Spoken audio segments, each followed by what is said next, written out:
New seasons, new gear. Show the world what it means to be a fan in 100% authentic gear. Fanatics. Officially licensed everything.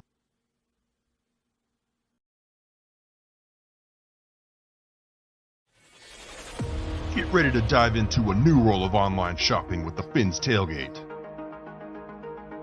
Whether you're a die-hard sports fan or just looking for the latest fashion trends, we've got you covered.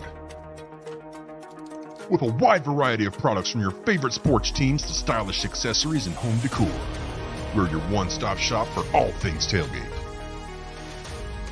Our easy-to-use website and hassle-free checkout process make shopping with us a breeze. Plus, with frequent sales and discounts, you won't want to shop anywhere else. So come on in and join the party at the Fins Tailgate, your new go-to destination for all things tailgate.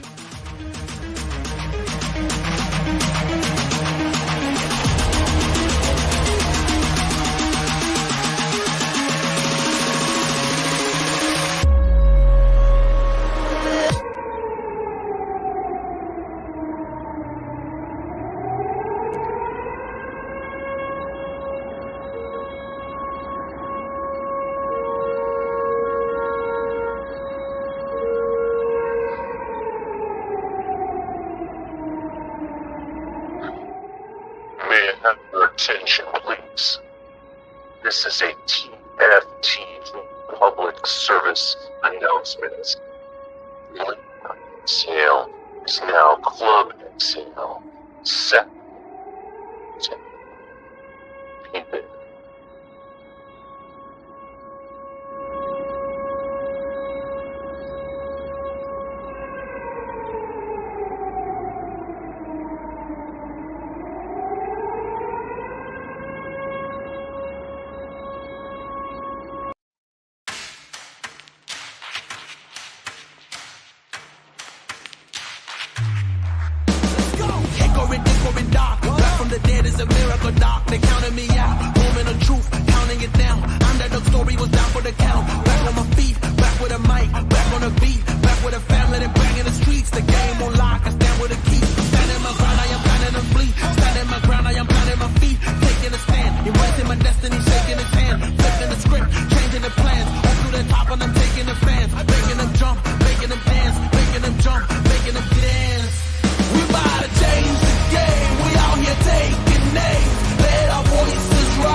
Good morning, Fin fans. Welcome to Top of the Tailgate. I'm your host, Ali the Persian, and this is a TFTG production. And get ready, get your seatbelts on, because we have a great show planned for you this morning. Hope all is well. Make sure you hit like and subscribe, and get ready for a great show. And as I said, how's everybody doing? Make sure you hit like and subscribe. Let's get ready. Let's get set, and let's go. You know, it is 6:05 in the morning, September 12th, right? Day after Monday Night Football, the craziness, the heartache for some, the quietness and breath taken out of the stadium, only to be rallied to an amazing finish, to be honest, amongst many other new realities for some that we're on the high, but now we're on the low. We'll get into it. Let's actually, before we do that, let's do the rundown. Shout out to everybody. As I always say, make sure you hit like, subscribe, turn on the notification bell. Get ready for some of the other content that we have around these parts. You can check out the El Capitan show. He was going last night. We were watching the Monday Night Football. He goes Monday, Wednesdays, Fridays too. Sundays he'll be calling the game, so check out El Capitan. You can check myself in color with Top of the Tailgate, Late Night Exhale, Broken Takes, or even Coffee with a cup of color. Every once in a while, color does that. In addition, we got Shake Money with the Drive Time. Great show last night, by the way, and the Smoke Lounges with Lewis, and whatnot. You got KP with the Fantasy Talk. I believe there's a fantasy show today, so keep an eye out for that. In addition, you got Crypto. Crypto has his show on Mondays, and I'm going to say Thursdays. So definitely check out his show as well. And then we got the OG Tonk with TMI Tuesdays. So today there should be a TMI Tuesday, maybe, because I know he's on vacay or staycay or something like that right now. So we'll see if there is a show tonight or not. However, as I said, hit like and subscribe, turn on the notification bell. If you'd like more content, more exclusive content, and even some other access, check out becoming a member. We got 3 different memberships, so shout out to all of our members, by the way. We have Amigos, Familia, and MVP. And it's really inexpensive. I think the lowest membership is like $3 a month. Easy way to donate to the channel, easy way to get access to everything. Like I said, there's even exclusive content we put out. There's even these emojis and everything. So definitely check that out. Let's say you want to help out the channel and donate to the channel, but you don't want to necessarily become a member. We do accept super chats and super stickers, as well as we have Cash App and Venmo. We really appreciate it. You don't have to donate if you don't want to. We appreciate it. But it goes a long way helping out, continue to provide you content. So again, it's not required, but we appreciate it. Check out all the content. While you're hanging out with the content, check out some of the links below.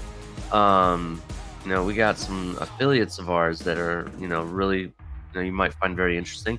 As you saw earlier, we got Fanatics.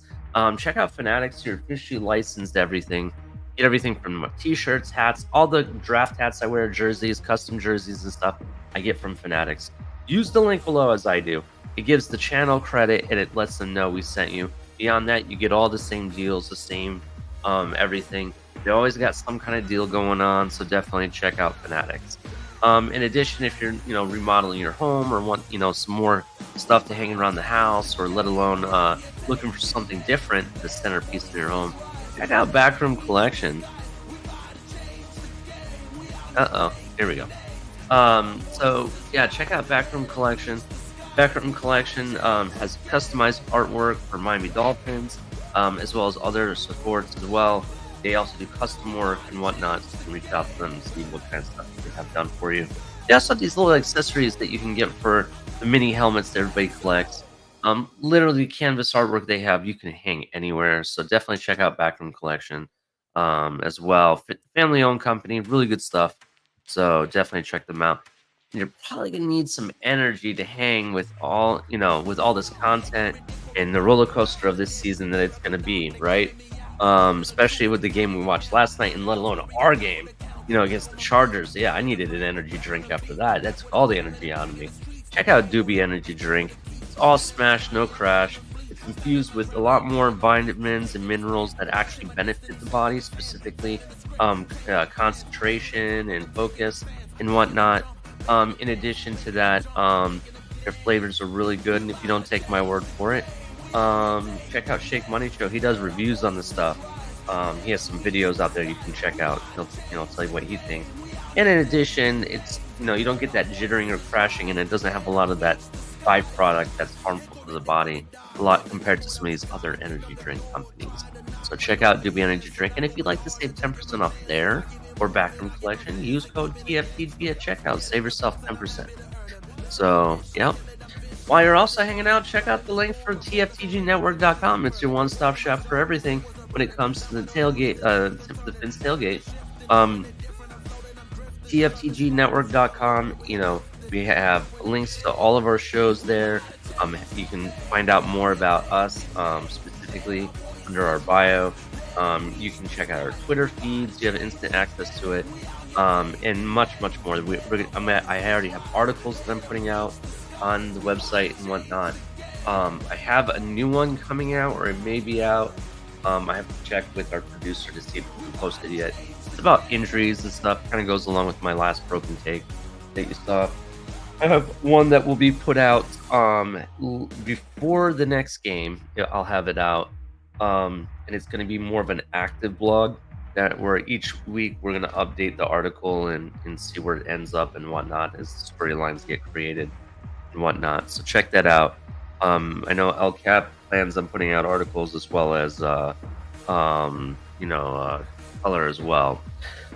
But yeah, check out TFTGnetwork.com. We got a merch store that's ridiculous, bro. There's so much stuff in there, and everything you see in there was brought to you guys that was in the audience. Everybody from the members, the subscribers, the people that come up here, that just come to hang out, people on the panels and stuff. Everything that's happened on the show is inspired by everything that you see in there. So definitely check that out.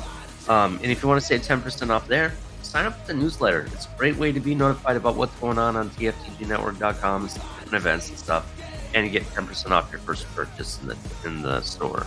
So definitely check that out. One other thing, I just want to do some housekeeping. I want to make sure I didn't forget anything. No. Okay. So before I shout out to everybody in the chat, as I always do every morning, just so you're aware, we didn't have anybody that predicted the score right. So, callback sale, I had a little contest going. If you donated, you got to put in a prediction. Got it. We're going to buy you a t-shirt or hat. Nobody got the score correct. So, because of that, we're just going to continue that off to the next game. We're going to, if any donations that are made on late night exhale, you can put in a score prediction. We'll verify if you got it correct, and we'll either get you a t-shirt or hat. Just so you're aware, you cannot duplicate score predictions, and you must donate to the channel for it to count. And we're not going to be counting donations or anything until late night exhale, so the day before. So that's the day. That's the show you want to come to. Donate for that. Let's see what we got up in here. Let's see. I already see the chat's already filling in here with a bunch of people. Let's see who we got. We got Jamaican from Zion, JFC. What's up, man? Here for it. Fins up. Heather Long, as always. Morning, boys. Time for coffee. It's a great day. Smile. Yes. Thank you. Appreciate it. Heather Long trying to bring the sunshine back to the Fins tailgate. Love it. Trucker Sean, 1981. What's up, bro? Madden curse is real. You ain't lying. That is a fact. That is one. We will get into that. Holy crap. Good thing you brought that up. So good morning to you, sir. Duke Tomlinson, how's it going? How's it going, bud? Let's see here. Aquavision, how you doing? IMAX, how's it going? Josh Allen needs his cousin Barry to rewind last night. Yeah, maybe.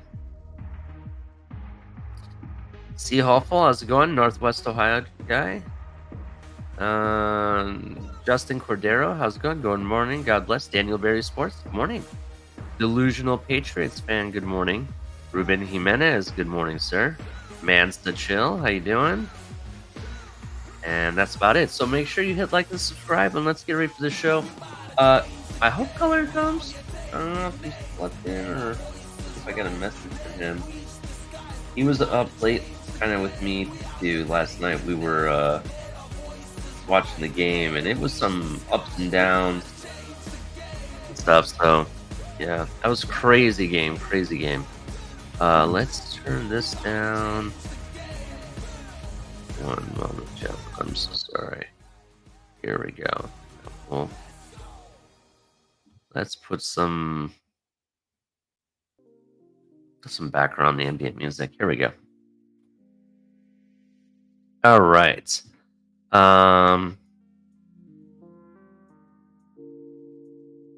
Yeah, let's go with some ambient music. I like that a lot. Coffee of the week. The only two coffees I have is either my Puerto Rican coffee, which I love, and I'm going through that bag too quickly, so I need to slow it down. So I'm drinking some of the Kona blend by Francisco's Coffee. It's not bad. Kona has a distinct taste. It's pretty much the most expensive coffee you can get in the world. It's so expensive that most companies will only provide a blend, which is a minimum about 10%. in their coffee, so that's why it's called Kona Blend. Very, very distinct taste. It's different. It's not bad. I've never had it, so for me it's something new and different. So check out Francisco's coffee, Kona Blend. Check it out. You can buy it at Walmart, Amazon, go to their website or whatever. Check it out. Color usually drinks McCafe. That's what he's been drinking lately. Believe it or not, McCafe's Keurig cups or their coffee you can buy over the counter is actually better than what's brewed in McDonald's, to be honest. Just my opinion. So it's not bad. Put it in the chat, like what kind of coffee you guys drinking or flavor. You don't even have to give me the brand. Vader's Daddy, good morning. I love that name, by the way, Vader's Daddy. I'm a big Star Wars fan. So every time I see that, I was like, yeah, it's Star Wars. So yeah, Tua better not ever be. Listen, I don't mind if Tua is on the Madden cover at some point, as long as it's after winning us a damn Super Bowl. We've waited long enough. Win us the damn Super Bowl, and then you can be on the cover for a year off, and then we'll turn it right back up and get me to the Super Bowl the very next year. So that's if that's the case, that's the case. I agree with you in that sense, Manson Show, definitely. So how's everybody doing? You know, everyone watched the game last night. We watched the Buffalo Bills got smoked. Like, it was roasted, actually. Roasted. Holy crap, it was so crazy. I honestly think that at some point you probably saw Josh Allen crying on the field. Legitly. They had an answer for every one of his throws. It was ridiculous. He could not do anything. You know, where's Mark K? Someone do a wellness check on him. Usually he's up in here asking questions. I haven't seen him. I haven't even seen Michael K, but let alone Michael K is not a very big Josh Allen fan, so he's probably just disappointed his team lost, but he probably expected it with Josh Allen being the QB. So, but hell of a way for the Jets to come back after losing Aaron Rodgers, and now it's being pretty much decided, from what I understand, is that Aaron Rodgers is going to be out for this season, and Zach Wilson is going to be the starter. And just like in Jet fashion, hey, craziness happens. It's the most craziest thing, fluke, and their whole season is upended now. So we will see what happens with that. But hell of a way to stay positive and, you know, come away with the win there. The defense definitely helped the Jets a lot. So definitely shout out to them. Vader's Daddy says, who would have ever thought Rodgers' last 2 plays? Allen looks like trash. Jones drinks when the heat turns up. Into a 466 yards and 3 tutties and clutch. Yeah, who would have thought that? That probably how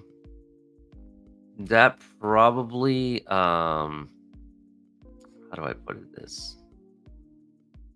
That probably will be one of the most epic week 1s ever, right? In that fashion. Like that. There was no, usually like teams like Miami Dolphins and like the Buffalo Bills and even the Jets. The Jets usually the last 2 years start good. You know, they win their games and whatnot. But you had 2 epic games. You have Jets versus Bills, Miami versus the Chargers, and 2 negatives turned out to be a positive for the Jets. The Jets still won, right? You had Aaron Rodgers go down, and then Josh Allen played like garbage. Or what was it? 3 interceptions and a fumble. It was really bad. It was really bad. And then you had Tua breaking record after record, you know, leaving dust, you know. Where's Ryan Clark? Ryan Clark needs to call up Tua and on live TV apologize. He already apologized before. I get that, but now you got to double down on it because for a guy that supposedly did not work out, which I'm sorry, doing jiu-jitsu is a workout. I'm just gonna put that up. I did martial arts. Martial arts is a workout in itself, just so you know, right? Um, you want to say that he looks thicker or whatever, then he kills it, bro. I don't know how you can sit there and like still think that. I mean, obviously he's probably changed his mind, and I'm not saying he still thinks that, but the fact that guy made a comment and then look what happens, dude. That's all I'm gonna say. Jets lose to the Cowboys. We beat the Pats, and the Bills lose to the Raiders. Vince 2-0. Other teams 0-6. This is true. This is definitely true. It was wild. Wow. Well, delusional Patriots fans. Yup, elite. Go ahead and pay Tua his $65 million. I agree with this sentiment. I definitely agree with this sentiment with one exception. Before we can pay him that $65 million, he has to finish the season healthy. I'm okay if he plays 15 games where we're already in the playoffs and they're sitting him the last 2 just so no freak injuries happen before the playoffs. I'm good with that because that means we won the division, or whatever, and we're a lock. You know what I mean? I'm okay with that. But he has to finish the strong without missing any games or getting injured or whatever. We have to make sure of that because I agree he does deserve $65 million based on the performance that we just saw. But one, we need him to be healthy because the best ability is your availability. And I just think that's the only check mark that's left. There's no other check mark that you have to worry about. He's overthrown players before. I've seen him overthrow players. He can make the deep pass. He killed it on Sunday. He has amazing pocket presence. He's not a one-read guy.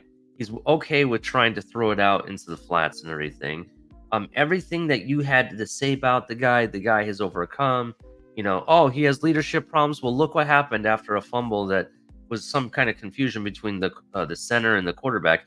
He's sitting there kneeling in front of his center, positively talking to him and say, "Hey, we got to make this better," and making sure they talk it out. You don't see him just putting his head down and going to the sidelines and sitting down, and not talking to anybody.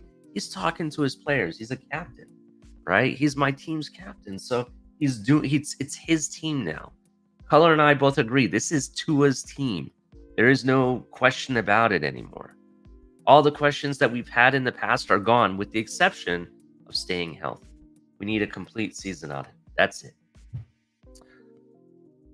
Connor Williams is a card. Yeah, I can see how you guys can say that. Yep. Let's see who else. We got some new people up in here. Revo 13 has to win elimination game.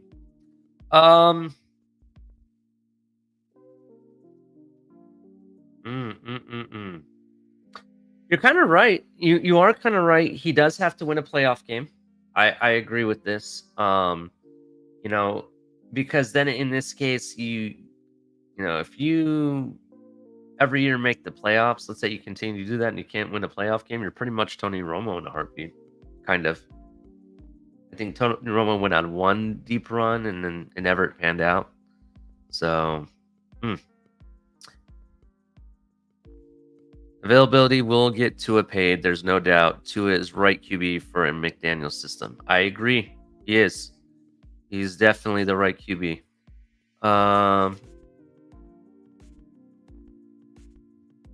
If he wins, Delusional Patriots fan says if he wins the division, it's $80 million. Damn. One thing is for sure.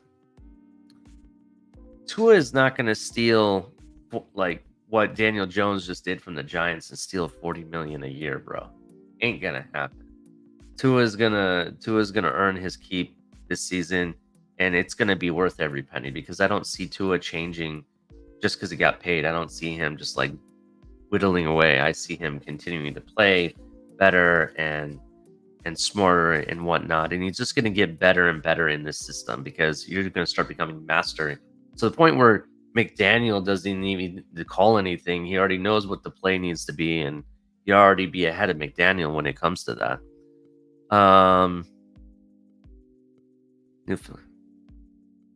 Yeah, where are the Bills Muppets this morning? I don't see Michael K or Mark K. I actually haven't seen Mark K since Tua put up 466 yards and 3 tutties, in a clutch win against the Chargers. Where the hell is Mark K? Someone do a wellness check. Go ahead and get a silver alert going or whatever because he's been missing, right?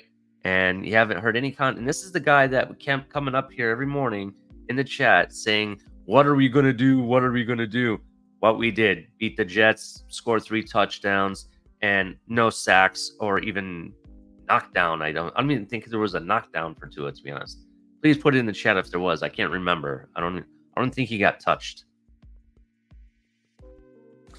Mr. Paul, good morning, sir. Good morning. Definitely good morning. Let's see here.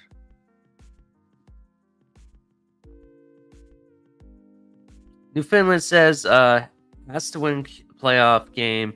For what? He's QB1. Playoffs will come in time. Yeah, but what's all the... Let me ask you this, Newfoundland. And I understand your sentiment. I really do. But my question to you would be, what's the whole point of investing all this money? Millions and millions, paying top wide receiver money.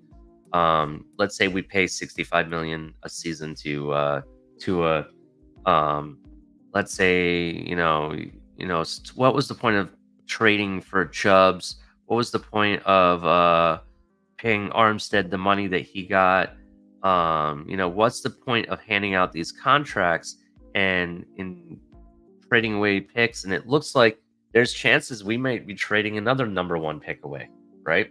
Because I'm telling you right now, and it's already been reported by Ian Rappaport, don't be surprised if Miami is back in talks with the Colts for Jonathan Taylor. That can happen, right?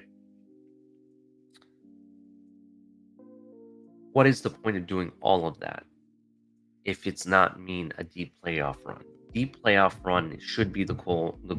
Actually, Super Bowl should be the goal. But deep playoff run needs to happen before you can win that Super Bowl. Otherwise, what are we doing here? Are we just trying to play out the season and they'll come in time? No. But that's my opinion. No disrespect to what you said. I get it. Come on, Scummy. Really, bro? Really? Listen, Chris Greer looks like a genius right now, not trading for Aaron Rodgers, right? He looks like a genius right now for, not doing whatever to try to bring, what's his name? Tom Brady here, right? Because it's pretty, it is what it is, bro. I'm telling you right now, Chris Greer looks like a genius. Let alone, you know what Chris Greer looks like genius for? I'm going to tell you straight up. He looks like a genius because you think about it. We were, including myself, and I will be self-admit, I'll be number 1 on this, right? I'll be number 1 on the list. I was slamming my desk and my table and my doors for Chris Greer to do something with this offensive line in the offseason. I was calling him out on Twitter. I was calling for his job. I was tagging Miami Dolphins in it left and right. Hey, when are you going to address this? How dare you? This should be criminal. You're refusing to protect Tua. Tua's going to get killed out there. I slammed the door table for it, right? And what did Chris Greer do? Chris Greer in the interview said, I think you guys are more worried about the offensive line than we are, right? And lo and behold, in a game, your starting left tackle's not even in it, right? This guy, I don't remember, he didn't get sacked once, I don't believe, and he didn't get knocked down once at all. The guy didn't see pressure the entire game, right? And that's with what? No Armstead, but you have the other superstar on the offensive line, Austin Jackson, holding his game, holding Joey Bosa away from Tua, right? That's what that guy did. Shout out to Austin Jackson. Shout out to Chris Greer for making us, endure that and then showing us why he believed in this offensive line. I honestly think that this is Miami's year to make that run, bro. It is. There's too much stuff lined up, bro. If it's true that Aaron Rodgers is done for the entire season, right? which with an Achilles heel injury, it pretty much is. And the way Josh Allen is playing, bro, I just can't see it working out for anybody else but the Dolphins, bro. You're in prime position. Take advantage of it, right? The schedule is not that bad. It really isn't. There's 2 games that I considered possible losses in the beginning of the season, or before the beginning of the season, and that was the Kansas City Chiefs and the Eagles game, and it's only because they were just in the Super Bowl. You have the Super Bowl winner and the Super Bowl runner-up. Those teams are built. They are good.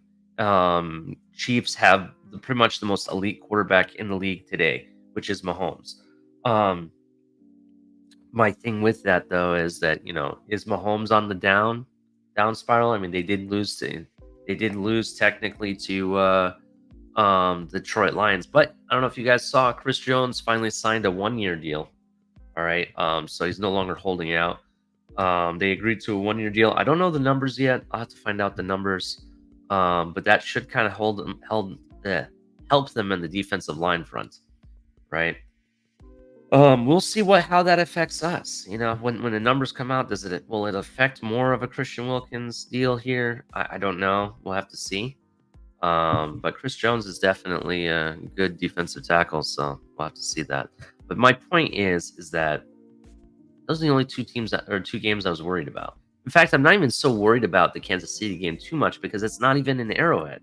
Originally, I thought it was going to be in Arrowhead. It's in Germany.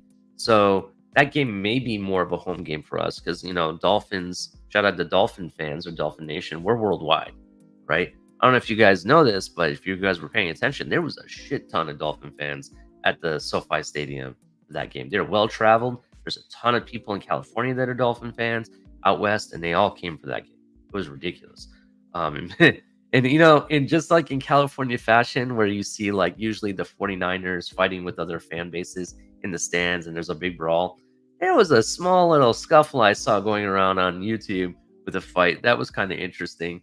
I'm not going to lie, there were some haymakers being thrown, so it was kind of interesting. I don't know anybody that was in it. I just saw the video. I was like, oh my God. But it was kind of crazy. Miami Fan Talk show. What's bro up to? Yeah. What up, bro? I see that you're up early as well. Shout out to Miami Fan Talk. Adam Sadowski. Good morning, sir. Yes. Good morning. Good morning, everybody. Let's keep it going. So today's cause for cleats. I actually do have a cause for cleats today. And I don't know if color is going to make it. So we're going to continue the show. Today's cause for cleats is brought to you by the knottoday.org. And Knot Today, when it comes to protecting children, we are one team. Knot Today exists to generate awareness, initiate prevention, strategies, and support restorative services to end sexual abuse, exploitation, and trafficking of children. And if you want more information about Knot Today, and it's spelled K, not NOTT, ODAY.org, just so you know if you need to know how to spell it. You can check them out. Just so you know, with programs that Knot has provided, they have awarded $460,000+ in grants awarded. 75,000 plus students receiving prevention education, and 25,000 child protection guides distribution. Just so you know, that's some of the things that they've done over the years. Now, who they are, and just so you're aware, their mission, Knot Today, exists to generate awareness, initiate prevention strategies, and assist development in innovative healing programs for sexually abused and exploited children. They strive to bring about a world which cherishes and protects the beauty of the innocence of every child. Sexual abuse and exploitation of children is a topic barely palatable or palatable for most. It is happening in every community and across all socioeconomic levels in many cases, evolving into long-term sexual abuse. The cyber tip line receives reports from multiple forms of online child sexual exploitation. Reports regarding CSAM, legally referred to as child pornography, make up the largest reporting category. Reports of child abuse marital to National Center of Missing and Exploited Children. In 2020, the number was about 21.7 million, so you're aware. In 2021, it increased to 29.3 million. And then in 2022, it's up to 32 million. This organization was found in 2019. Their one goal is to protect children. That's basically what this is all about. Their approach is to generate awareness, initiate prevention strategies and whatnot. They have various different programs, throughout the community and whatnot. Definitely check out who they are. Go to knottoday.org. You can find out about programs, how to get involved, how to help, and whatnot. And definitely check out their website. Again, that's knottoday.org. And I believe this is shout out to DeForest Buckner. I think this is his cause, just so if you guys wondering to know whose cause it was. So definitely check him out and check out this this great cause.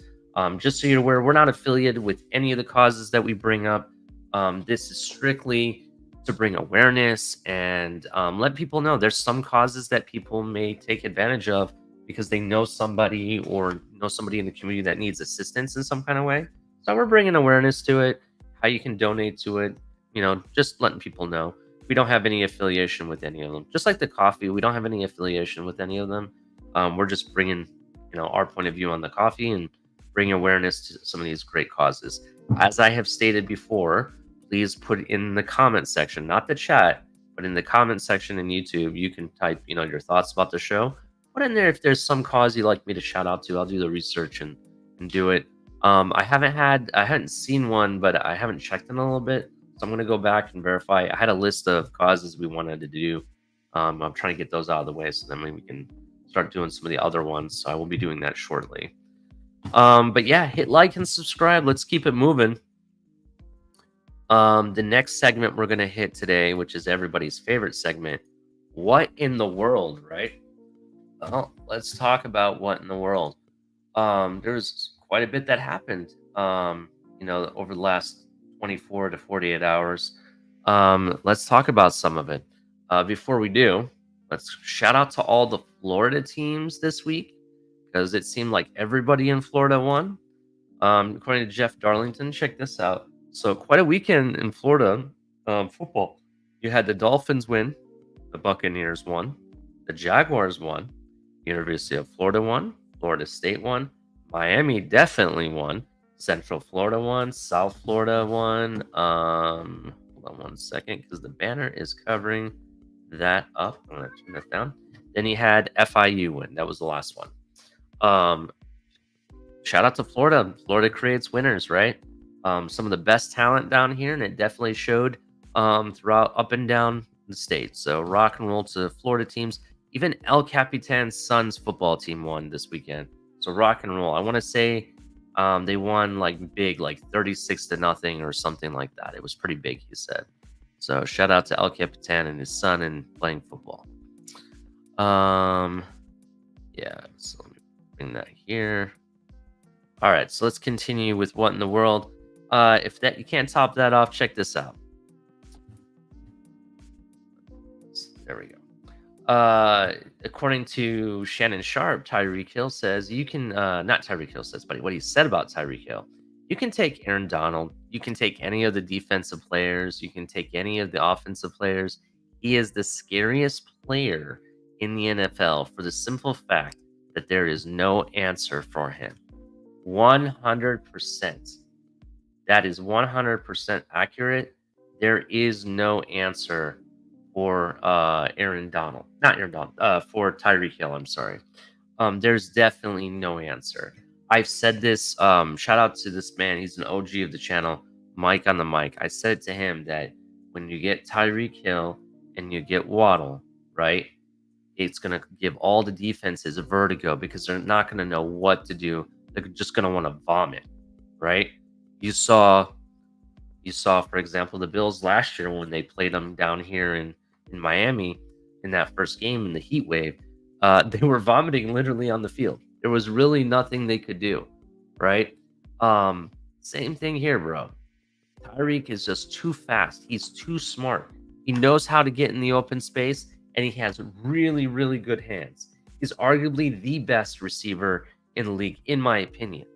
I think he's more versatile too, in different position aspects and different schemes. That's what makes him so deadly at the same time. So I agree with Shannon Sharp. There is no answer for him. There really isn't. There's no game that you've watched, even in Tua's worst game, you really don't see Tyreek Hill getting shut down, to be honest. So, so shout out to Tyreek Hill. Let's see, what else do we got? What is the next on the list here? So next on the list, oh yeah, this is from last night. Josh Allen's career record in overtime, 0-5. True. Is he lacking a clutch gene? Well, we know who's not. Tua's not. He definitely knows how to finish the games. Josh Allen in overtime is 0-5. He also tends to somehow blow the game up and lose the big one. He's never been able to finish the big games, in my opinion. And when I say big games, it's like the playoff games, the games where, you know, you got to win to make something happen. I want to say it was like 2 years ago, right? They had that fog game with New England, and that fog game, to be honest, was a game they had to win. The Bills had to win, and they blew that game too. So it's pretty. I do agree. I don't know if he has the clutch gene in him. It's kind of sad. In light of Aaron Rodgers going down, just so you know, this is the next thing we'll talk about. Supposedly, the Jets are expected to reach out to free agent Carson Wentz for a workout. They may also reach out to the Colts in regards to the availability of Gardner Minshew. That's pretty interesting. Gardner Minshew as a Jet. I don't know, man. I kind of liked him being behind Anthony Richardson, to be honest. I don't know. I like Gardner Minshew. I don't want him to be part of Gangrene. Just my opinion. I don't know. We'll see what happens. That'll be pretty interesting. But Carson Wentz, oh man. And to top it off, maybe the Jets just want to become the Colts, because in addition to that, they're also expected to reach out to Matt Ryan, who, interesting enough, him and Carson Wentz were both former Colts, and Gardner Minshew is a Colt currently. So are the Jets trying to become the New Jersey, New York Colts? Just putting that out there. Really, I'm just kidding. But I thought it was kind of funny. Here's a question for you guys. Let me put this out in the chat. Is Sauce Gardner still number one? Put it in the chat before I read this next thing. Do you guys think he's still in number one corner?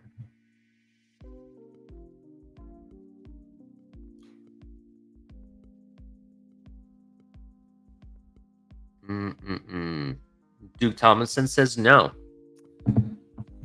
Let's see if anybody says anything else different. Is Sauce Gardner a number one corner still? Put it in the chat. Aquavision says no. Number 3 from the Jets is number 1. He had 3 interceptions. It's true. That is definitely, that's not a lie. Sauce was exposed by Moya TV. Shout out to Moya TV. Welcome to the show. V21, how's it going, bud? I'm trying to make sure I shout out to everybody that joins the show. You're right. That is true. And that's the reason I bring that up is this came out, which was kind of interesting. Jets cornerback Sauce Gardner had been targeted 4 times in the first half. All 4 targets had been caught for 54 yards. He's allowing a 118.8 passer rating, which is the most of any DB on the field tonight. That's why I asked, is he still a number 1 corner? right? Was Stephon Diggs just too much for him?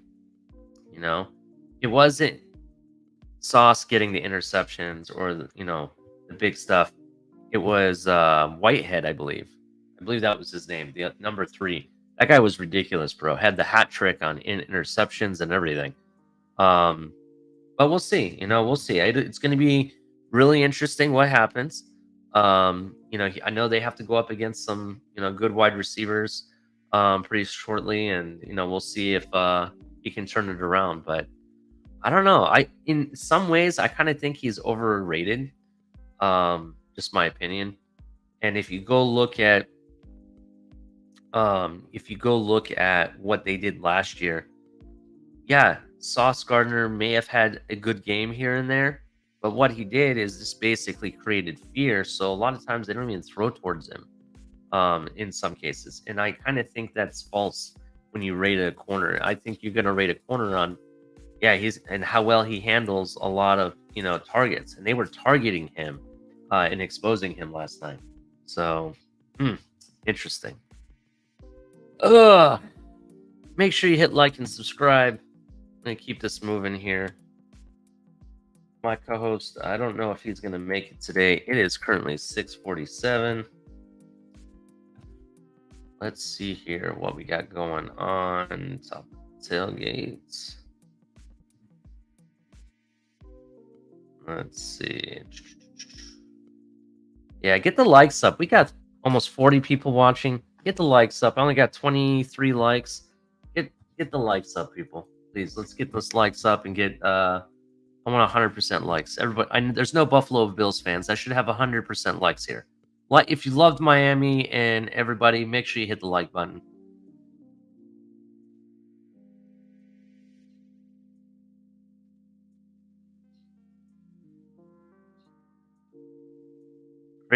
Crazy Dolphin says we have to. What happens with Sauce Gardner moving forward?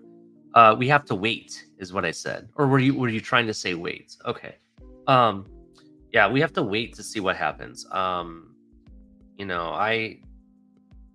It was one bad game, but it was against the team that you want to have the best game at. So, Shake Money, what's up, man? Hit the like button. Shout out to Shake Money. But I think that's the end of my what in the worlds. Buffalo Bills fraud department. Oh my god, whoever's avatar that is hilarious. I love that.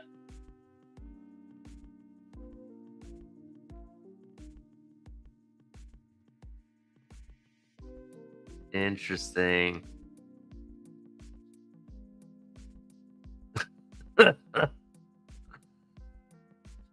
Scrappy, how you doing, sir? Ryan AP, I missed you earlier, man. Thanks. Good morning. No problem. Shout out to everybody in chat. I'm trying to shout out to everybody. If I miss you, I'm sorry. Max, I see you, bro. Yeah, so let's keep it moving. Let's go from what in the world to it's time for some football, right? Let's talk some football for Miami Dolphins finally. And let's go to Dolphin Chargers week 1, 5 biggest storylines and how they played out according to Alan Pupar.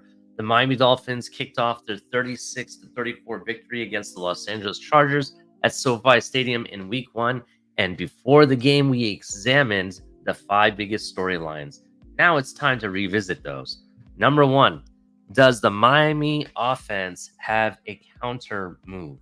Before the game, the big story of the 2022 matchup at SoFi Stadium between these teams was how the Chargers defense found a way to stymie the Dolphins passing game by jamming wide receiver Tyreek Hill and Jalen Waddle at the line of scrimmage, and the Dolphins head coach McDaniel is too smart of a guy not to come up with a counter move if the Chargers want to employ the same tactic. Whether it's a bigger emphasis or the running game, quicker throws around the line of scrimmage, or featuring a different wide receiver, Braxton Berrios, maybe. what the Dolphins can come up with in terms of offensive game plan will be interesting to watch after the game. The Dolphins racked up 536 total yards. Tua Tagovailoa passed for 466 yards, and Tyreek Hill had 215 receiving yards. So it does look like the Dolphins found the counter move, or maybe they just executed better than they did last December. And the Chargers defense wasn't at the top of its game like it was in that game. Whatever it was, the time it was the Chargers who had no answer for what was happening with this matchup. That was number one. Number two, Fangio's first challenge.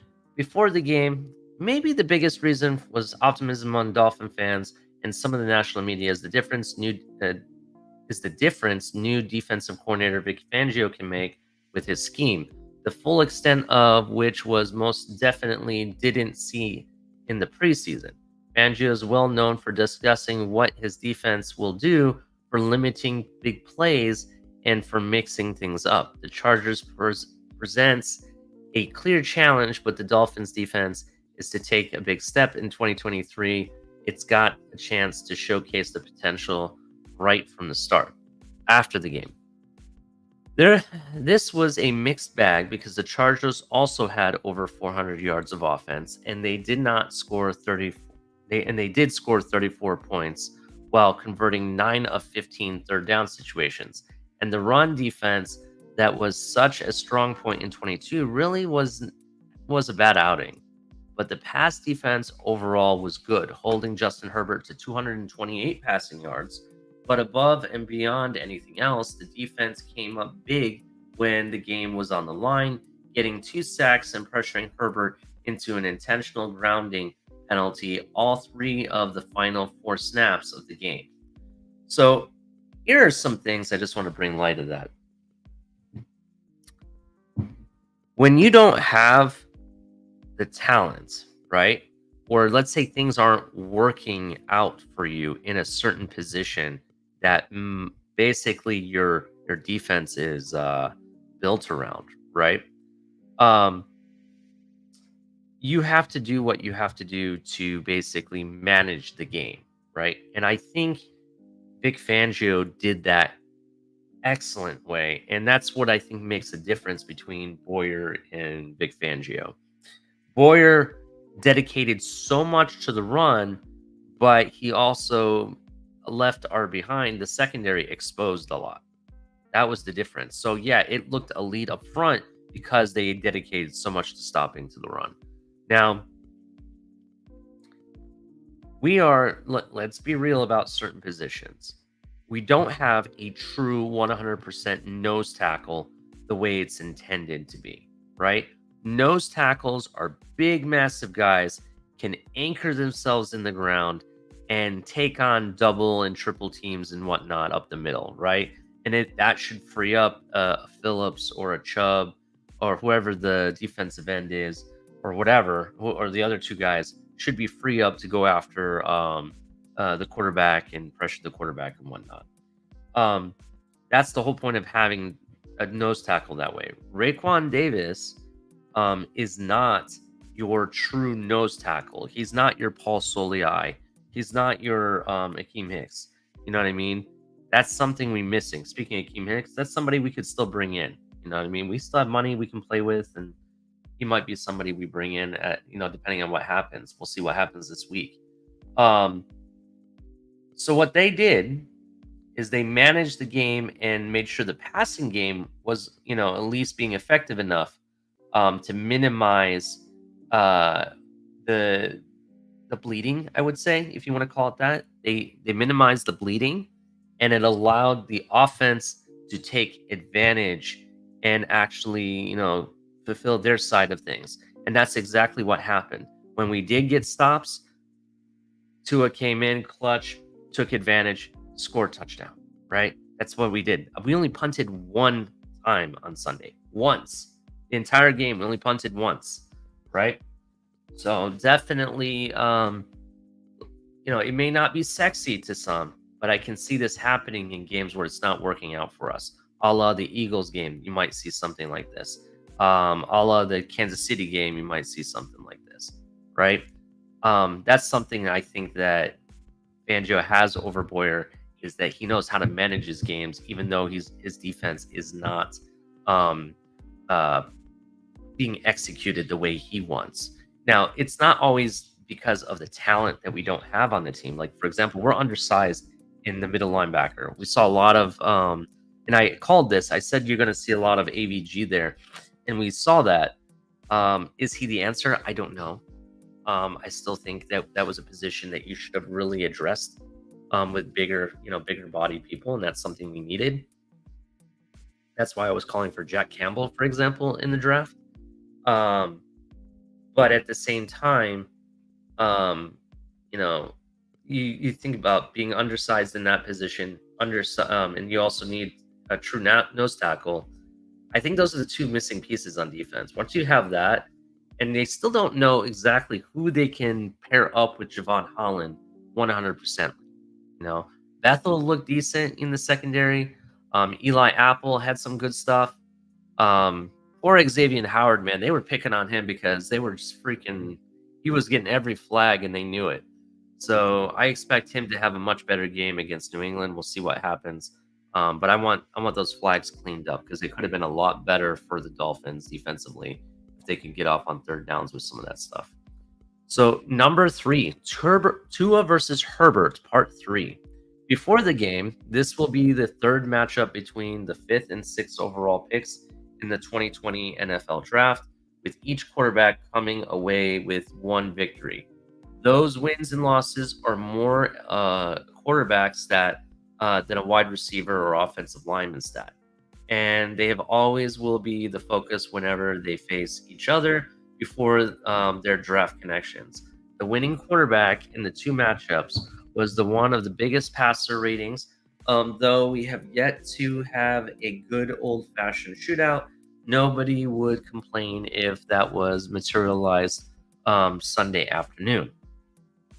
After the game, we did have a shootout at SoFi Stadium in the game, but Tua was the one deliver the big blows for the Dolphins, while Herbert took a back seat to the team's running game. And Tua kept coming up with answer after answer in one of the finest performances of his career. Tua hadn't passed for more than 200 yards in either of his first two matchups against the Chargers, but the 466-yard outing on this day was one for the ages. Number 4, Lamb on the line. Before the game, Teron Armstead being declared out for the game was the biggest news of the week ahead of the season opener, and it put Kendall Lamb directly in the spotlight.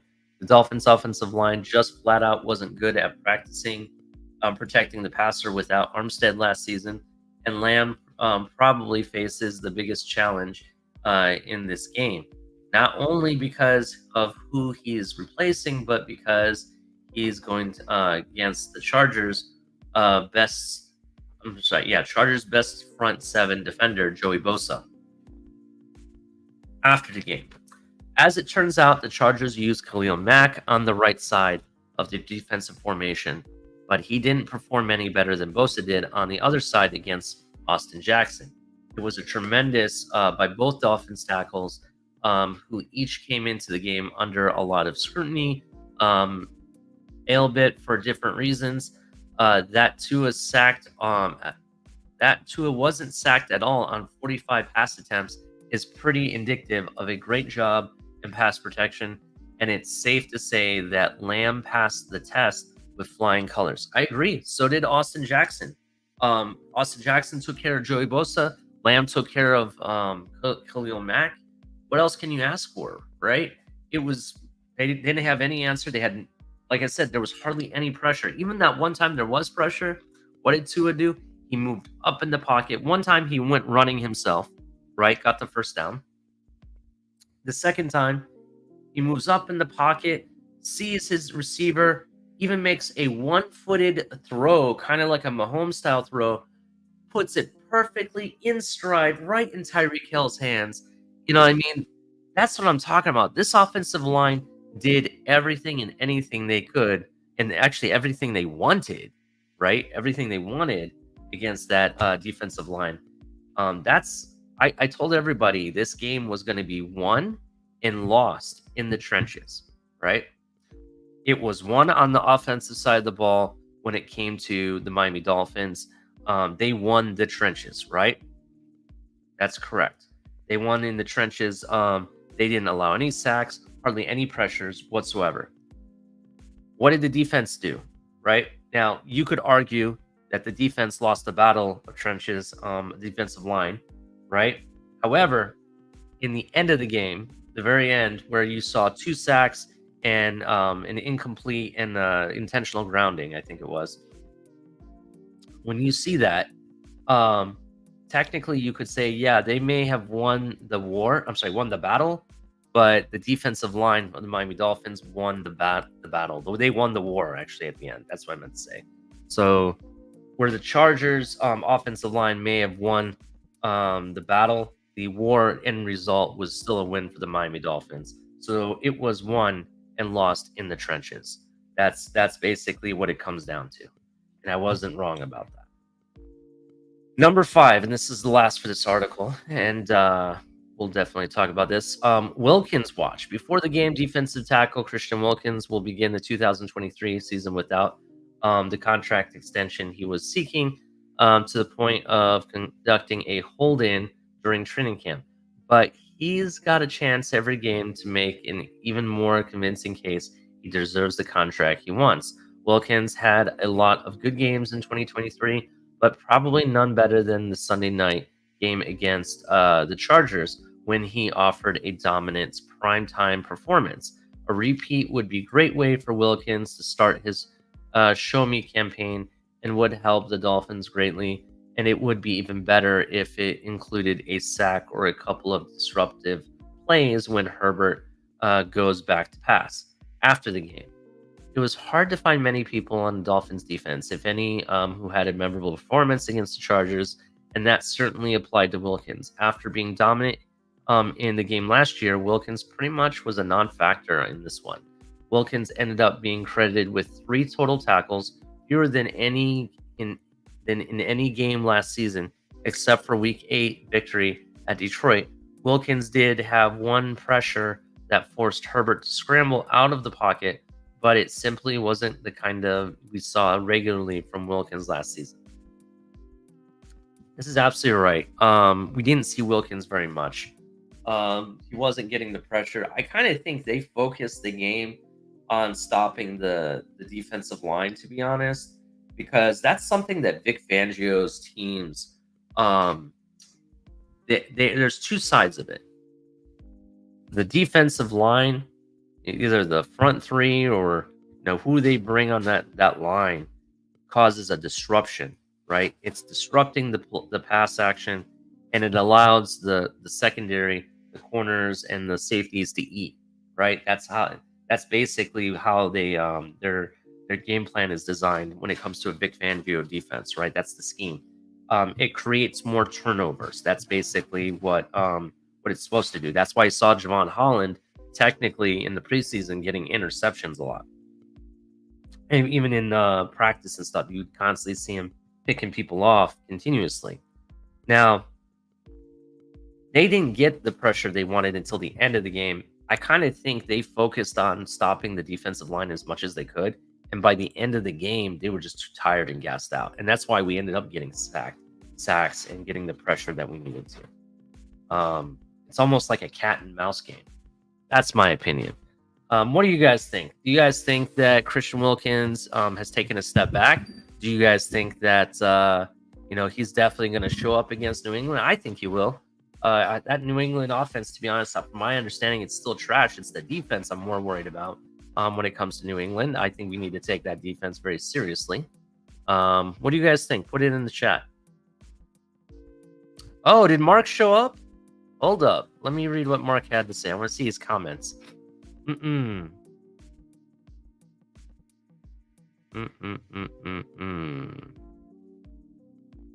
we go. Let me see what Mark had to say. I just want to make sure I didn't miss anything. Okay, Ali, good morning. Bills, Josh Allen was horrible with his decision making, and they lost to an injured Jets. Congrats, Dolphins, on their big win on Sunday. Well, I appreciate that, man. At least he comes out with humility and everything. So I definitely agree. Josh Allen, this is the Josh Allen of old. Like, I want to say his rookie or sophomore season where he was just absolute trash, to be honest. I don't know what's going on. Dolphins offense looked great Sunday. Tua played a fantastic game. O-line was solid against the pass rush, and Hill is great. Yeah, Hill is definitely great. Definitely agree. I want to see. I'm only shouting you out, Mark, just so you know, is because you're the only Buffalo Bills fan that I know that has made comments. I didn't see Michael K. Usually he's up here too.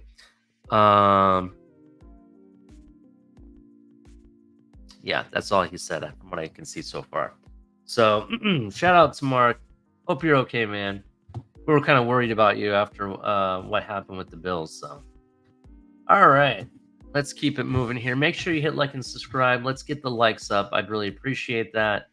We got 33 likes, and we're 100% right now. So thank you for making this 100%. I really appreciate it. Let's keep it moving though. Oh yeah, thank you, V21. That was going to be one of my points. You reminded me. I don't think Brandon. Yeah, we didn't even play Brandon Jones, right? He was a healthy scratch, from my understanding. So he could have helped you with the run stop as well. Canes Dolphins 89. What's up? Good morning to you. So I'm starting to think that Madden curse is real, bro. If I'm any NFL player, I'm like, I don't want the Madden cover. Give it to someone else. How about this? Instead of putting a player on it, right? Why don't you put like a mascot or somebody like that on it? You know? That would be kind of interesting. Yeah, he's not 100% healed yet. I think he is going to be a big difference maker once they finally get him going. So we'll see. We got some injuries, up and down this team.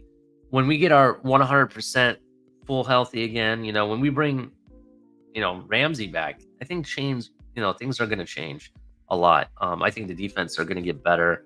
I think we're just so used to what we saw last year and everything that it's like kind of like sticker shock. You know what I mean? Still got the job done. We still won the big game, so I'm not worried about it. Adam Hurley, how you doing? Go out there and kick some ass, Marino. Put a coach on the cover. Well, if there's a curse, I definitely don't want Mike McDaniel on the cover. You can put McDermott, Saleh, put them on the cover.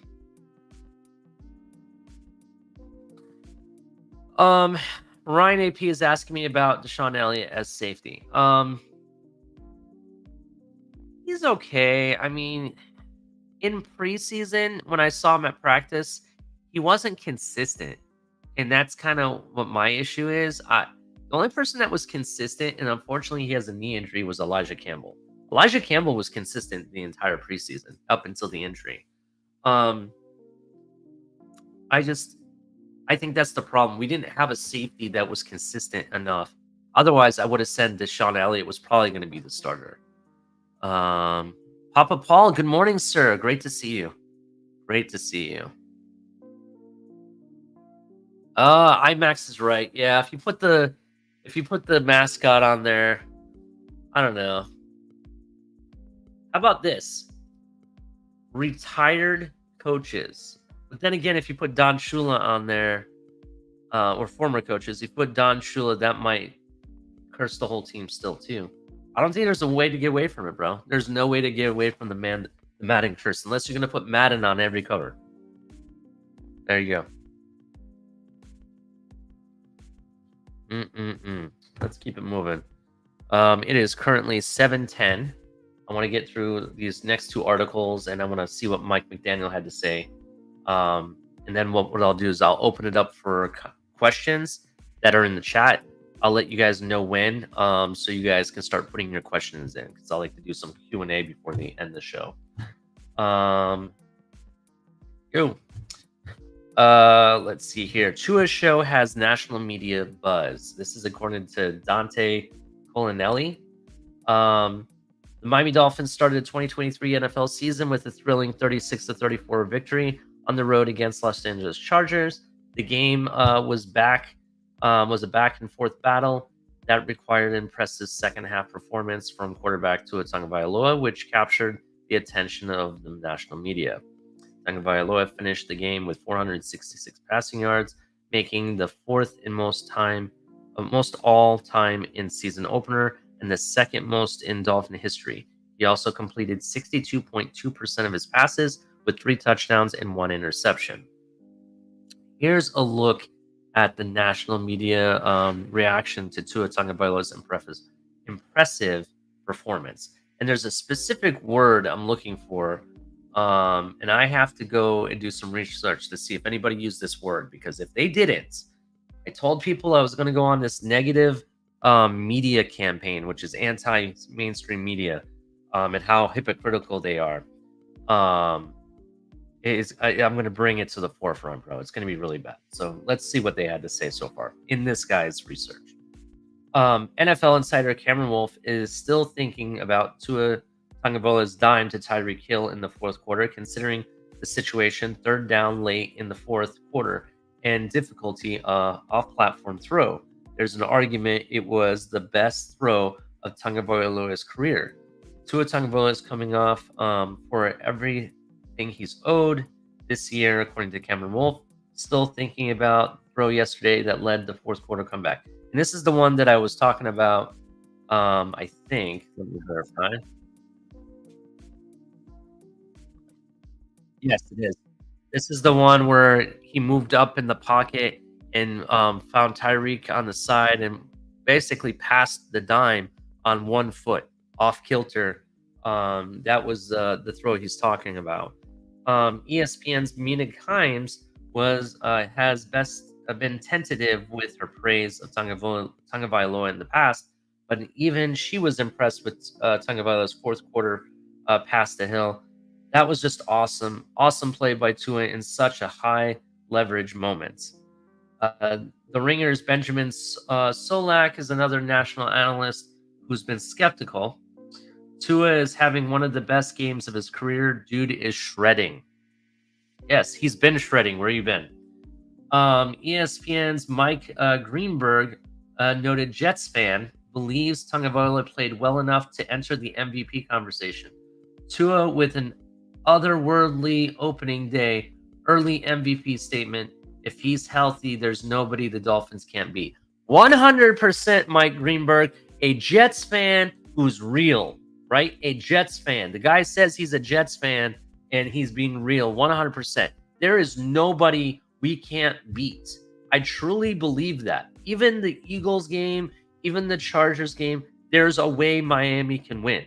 There is definitely a way. It'll be tough, and that's why I had those as my losses, only because of the experience. And I think that the Eagles have a top-to-bottom, way better roster than we do in certain positions. They have the most complete team, right? We may have one of the most talented team, but they have the most complete team. They have the depth and the starters in addition.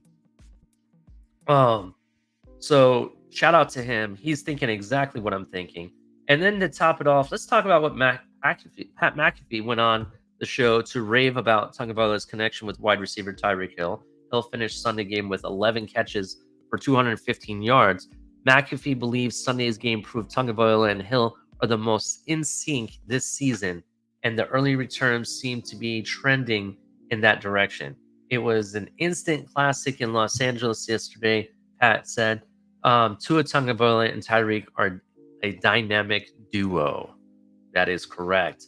Stephen A. Smith, let's talk about what he had to say on First Take morning to praise Tagovailoa. Smith believes staying healthy is the only thing holding Tagovailoa back from a great season. Thank you. That's my take. I said that this morning. That is the only check mark that is there. Just stay healthy, finish the season. I don't care if they hold them. The only 2 games you should be missing, in my opinion, is the last 2 games, because that's when you want to give people a break and rest and everything before we've already won the division and we're already in the playoffs. That's the way I look at that, right? That's what I want.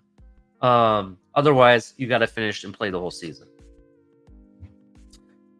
This guy, profound, big time Tua fan.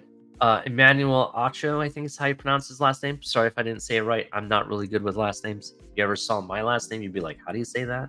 That's what you're going to say. Popular opinion is just that, opinion, not fact. I've said it before and I'll say it again. If given the choice, I'm taking Tua. Tua Tagovailoa is greater than anyone else. He has the greater marks. So that's what Emmanuel Acho had to say. Sports Illustrated even commented, we were wrong to doubt the quarterback, to paint him as an injury prone, to diminish him as a product of the system, to take digs at his fitness. Did you see the game-winning touchdown he threw against the Chargers on Sunday? A goal line fade to wide receiver, the size of your middle school book basketball league power forward. That's no joke, bro. If you saw that pass and the way it ended up in Tyreek's hands, that small fade on the side of the end zone, holy crap. He had a hole to place that in that was just slightly bigger than the football, right? And it was in there perfect. It was ridiculous. That isn't a throw a puppet quarterback makes. That's one puppet throw, the windmill on hole of 18 of the world's most ridiculous mini golf course. He did it with time winding winding down on the road, and one of the best quarterbacks in the NFL sitting in the opposite bench. Or wasn't the only national columnist making bold statements about Tua. Pro Football Talk, Peter King, covered the quarterback stellar Week 1 showing. But this was one of Tua's best games at any level. That was impressive. This game was so significant, even giving up so much ground to the Chargers before win. Because Tagovailoa is such a lightning rod. And no one knows if he can stay healthy for 17 years. Tagovailoa was sacked. Wasn't sacked. Wasn't used. 166 yards touchdown. He was the man. You could just see it. It's hard to say this was Tagovailoa's best game at any level. He had some widely impressive games with Crimson Tide, but there was a compelling case for this one taking that crown. And he goes on to say that the Chargers had his number last season, but they don't have him this season. So I didn't get the word I was looking for. And it may just be, maybe it's only because it's week 1, right? It's week 1. Technically, the hypocritism didn't come till week 2 of last season. And let me explain what I'm talking about. So last season, we won week 1 against the New England Patriots. It was one of those.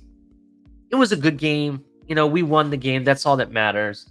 We had some highlights here and there, but it wasn't like a dominating win. It wasn't like a clutch win. It was just kind of like a snooze fest, kind of, when we won against New England, right? The next game, epic win, fourth quarter comeback, godly throws. We had the Ravens rolling in it. We steamrolled them in the fourth quarter, right? And scored 28 unanswered points in the fourth quarter. So what am I talking about? Well, that same week, Herbert, in my opinion, didn't do any better than he did against us, right? And actually had less yardage, maybe less touchdowns, in fact. And they called him elite. And I'm like, the guy only threw for 250 yards, maybe had 2 touchdowns. How is that elite? The fact that they called 250 yards and 2 touchdowns elite concerned me. When you had a guy who scored 28 unanswered points, right, in the fourth quarter comeback, against the Ravens, and you don't call him elite? A quarterback that does that and exploits a team and just puts on a clinic, that is elite. 250 yards and 2 touchdowns isn't elite. I don't know. Maybe my assumption of what elite is skewed, I guess. Maybe I'm wrong. Maybe I need to go back and research what elite is.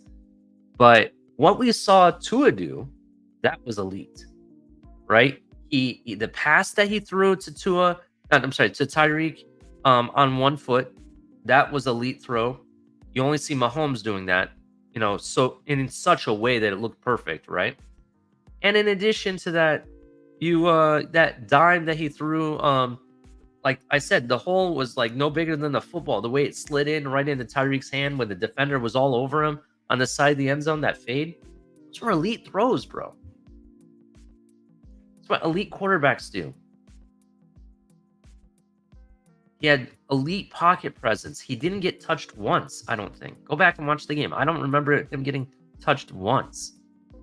Maybe when he was getting through two defenders, when he was moving up in the pocket and he went running, they touched him a little bit. Okay, but he ran into them to get through, so whatever.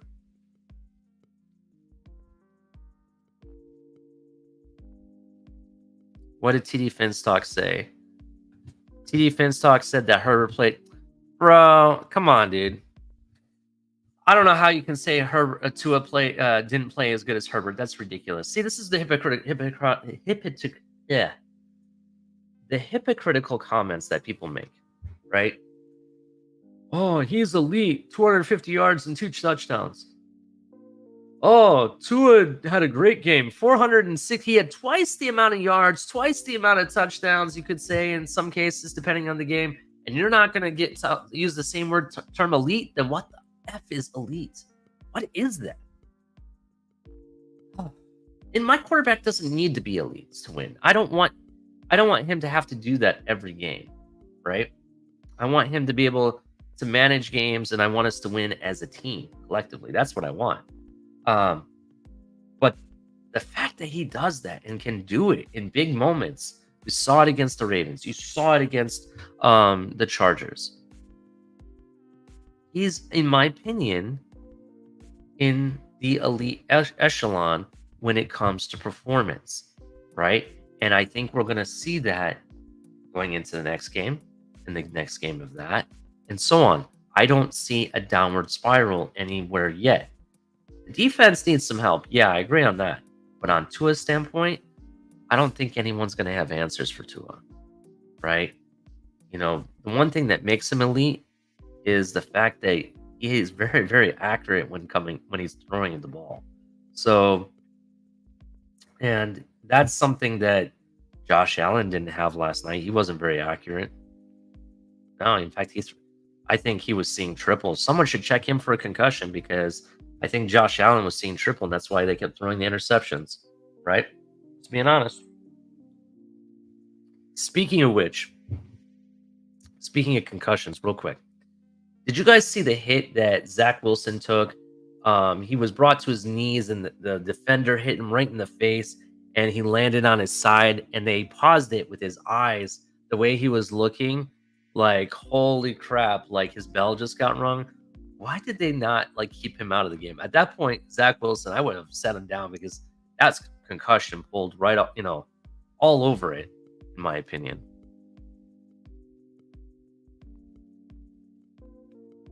The Mad Hatter says elite is 6'5", white, cannon arm in the national media. It's ridiculous, bro. That is absolute ridiculous. Listen, you could, Warren Moon, yeah, he was taller. I thought he was elite back in the day. Another guy, Randall Cunningham. He was elite quarterback for the Eagles for a while. Just saying, I thought he was one of the top echelon of quarterbacks. You saw McNair. McNair wasn't the tallest guy. He definitely, he had heart, bro. That guy could play. So these are some people that I looked, I got the privilege of watching growing up. You know, it's pretty sad that you got to be 6'5" or 6'2" or taller in white. You know, and I'm not trying to say that the media is. I'll be honest. I'm not trying to say that they're racist. But when you put it that way, it's kind of hard not to think that. But then again, you have people that of the same, of different colors and diversities trying to say that, Herbert is elite. And I don't think he's elite. I didn't see anything elite about him. I didn't. McNabb, thank you. That was somebody else I was thinking. McNabb also was elite. McNair was special, definitely. Breeze was small. Yeah, Breeze was small. That's something that, like, when I look at Tua and I look at Drew Brees, they're very similar because they're the same size. I think, they kind of have like that. They both coming into their own from a major injury. You had the hip injury with Tua, with Breeze. I think he had like a shoulder injury, and teams were like, this guy's not going to amount to anything. Supposedly, that's why we passed on it.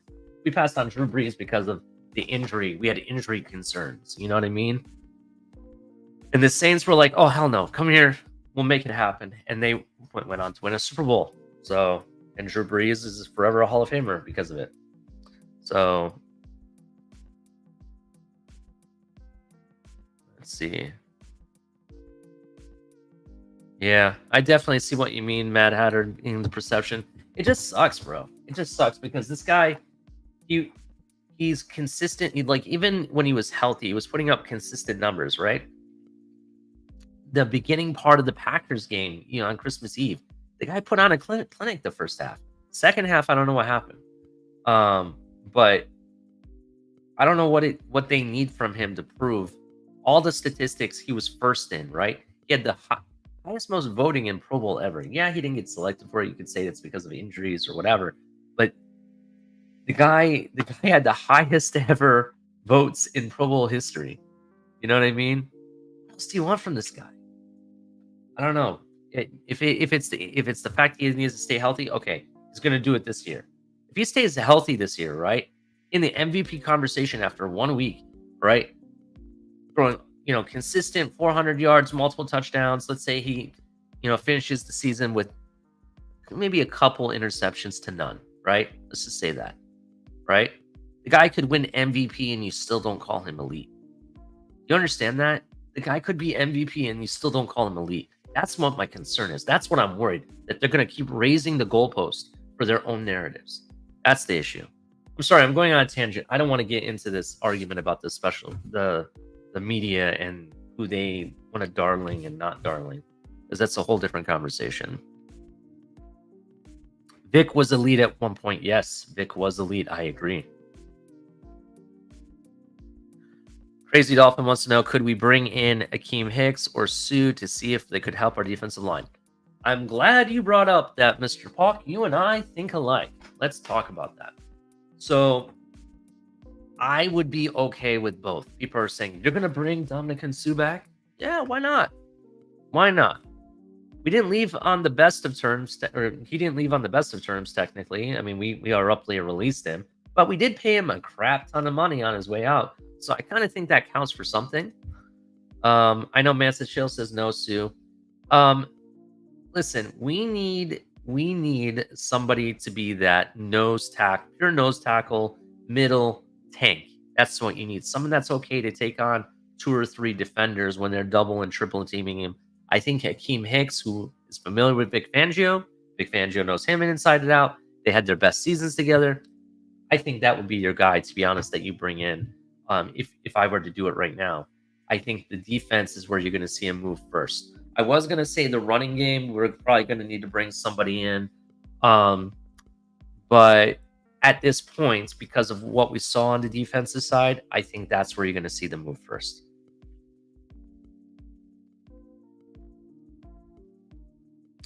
Yeah, I do agree. They need to be seriously considered, both of them. I don't, Sue's kind of older now. I get it. Listen, the guy played for the Eagles last season. He was brought in as a depth piece and played and was very successful. I mean, we don't need starters. I need depth. And if I have to overpay a little just to have good depth on my my team, and having a talent like that, I would definitely consider it.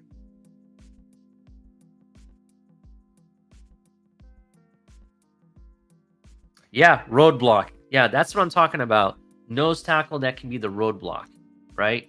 You look at Paul Soliai, Keem Hicks. Those are the style nose tackles that I think we need. Big guy that can anchor down, hold the double, triple teams, free up, everybody else going towards, to pressuring the quarterback. That's basically what it's for. Sue is 36. He's kind of older. I get it. I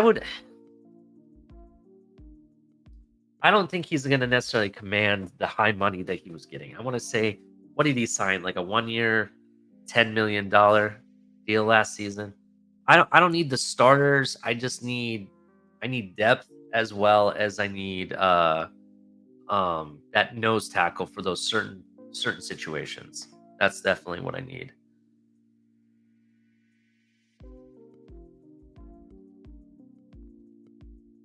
Yeah, I do agree. We don't have enough depth. That is correct. I definitely agree with that. All right, let's keep it moving to this next article here. The next one we're going to speak about. Let's see what Mike McDaniel had to say. And McDaniel takeaways day after Dolphins charged in one game. And this is according to Alan Pupar. Head coach Mike McDaniel conducted his traditional day after the game press conference Monday in the aftermath of Miami's Dolphins 36-34 victory. And actually, let me do this. I am going to... Let's go here. Yeah, I'm going to go ahead and just bring up... We'll watch that interview together. That's what we'll do. And we'll discuss it. There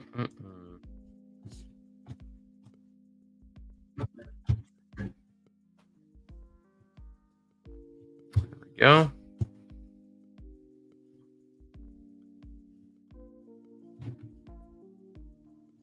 All right.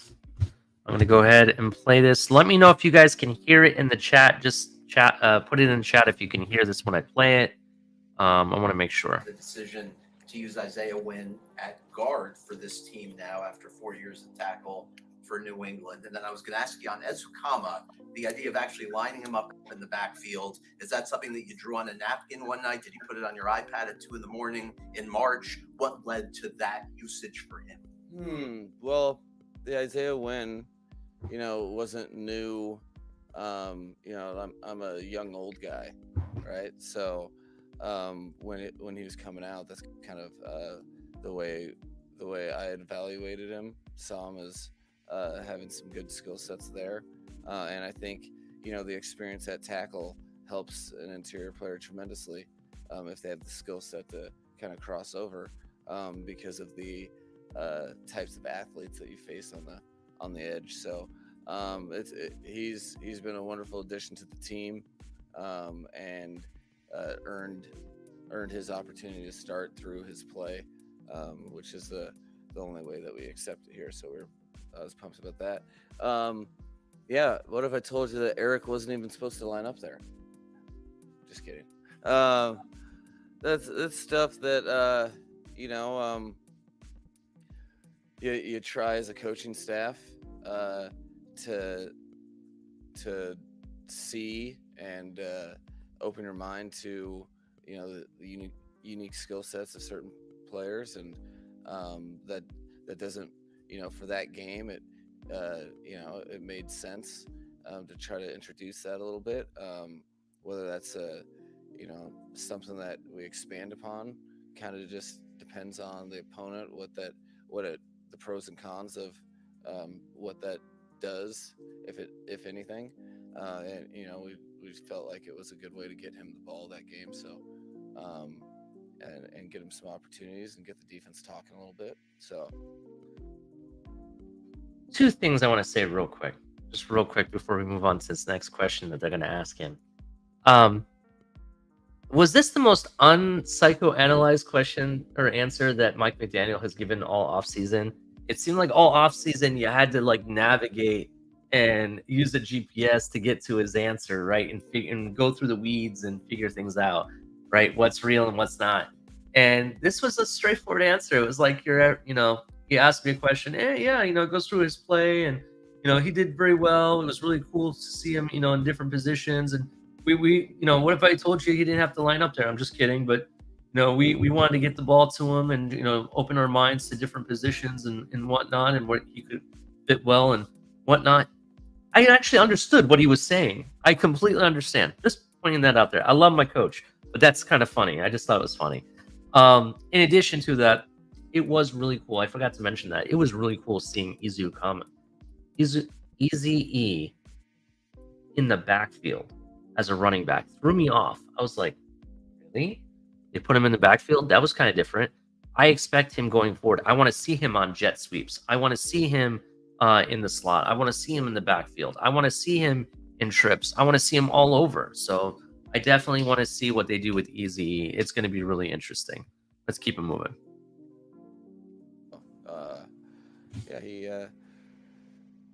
I believe he was in the backfield, the game-winning or the go-ahead touchdown, right? If I remember correctly. Yeah.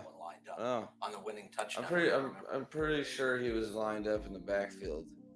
So at least that's what it was called. What I called.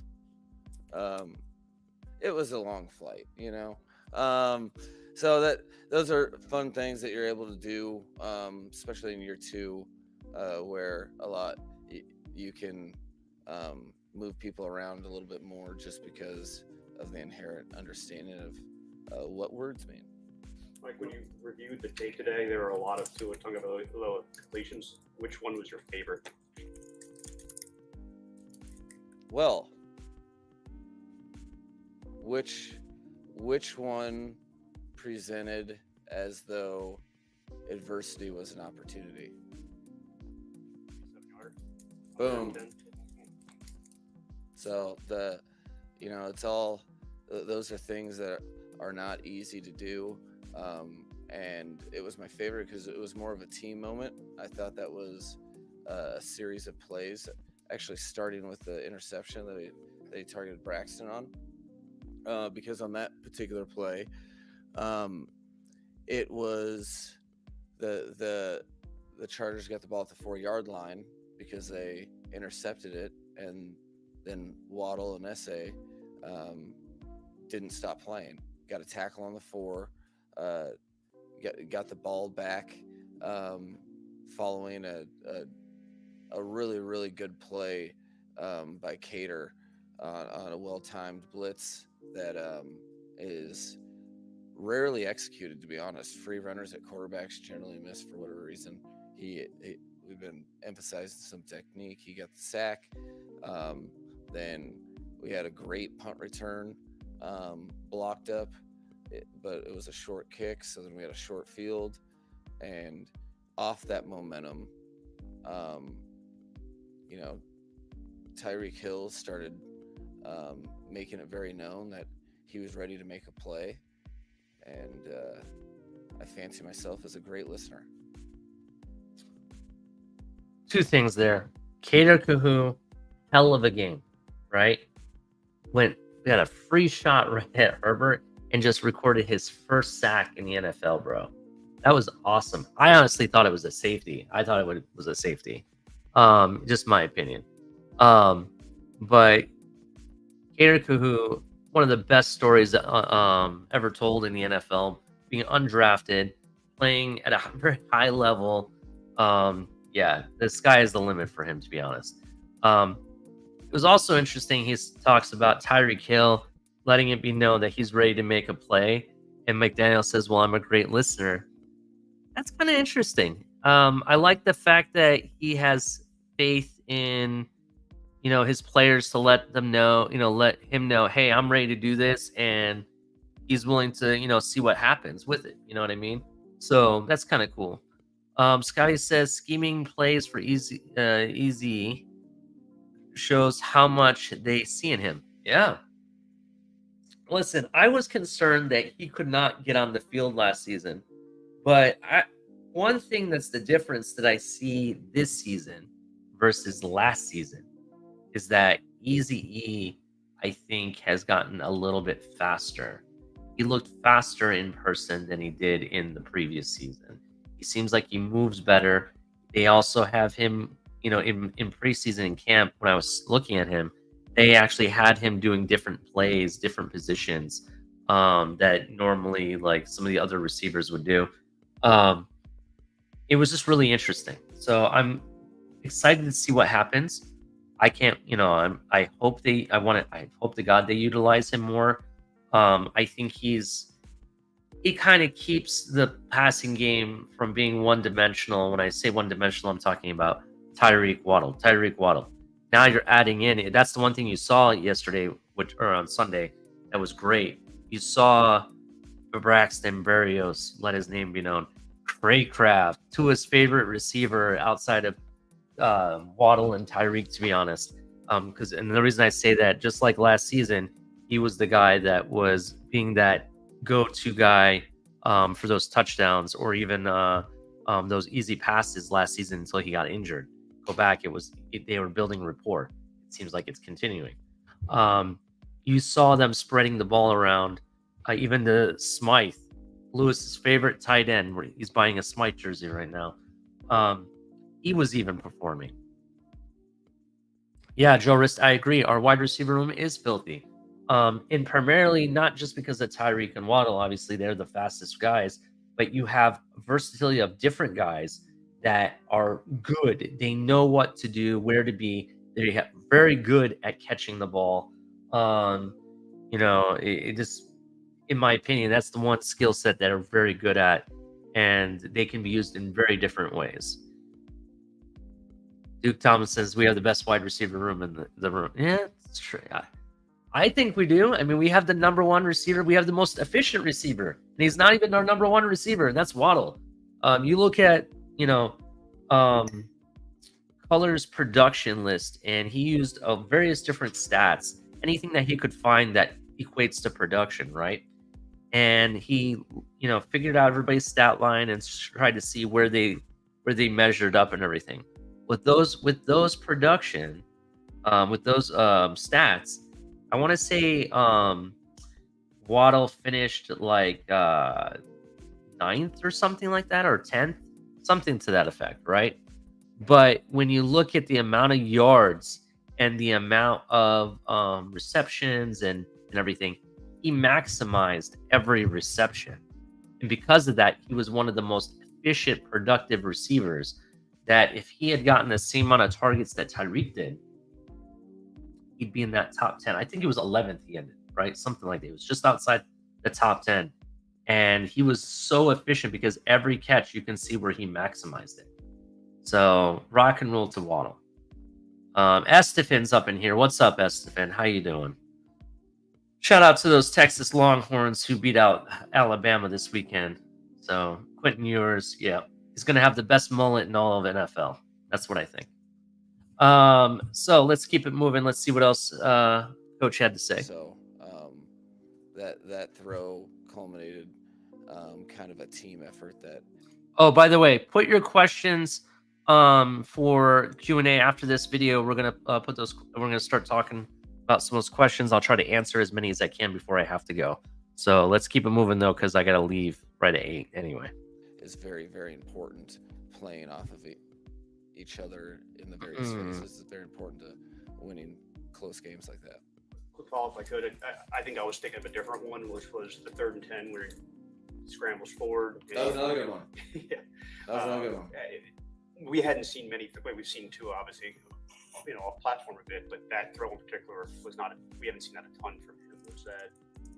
I need to open more practices to you guys.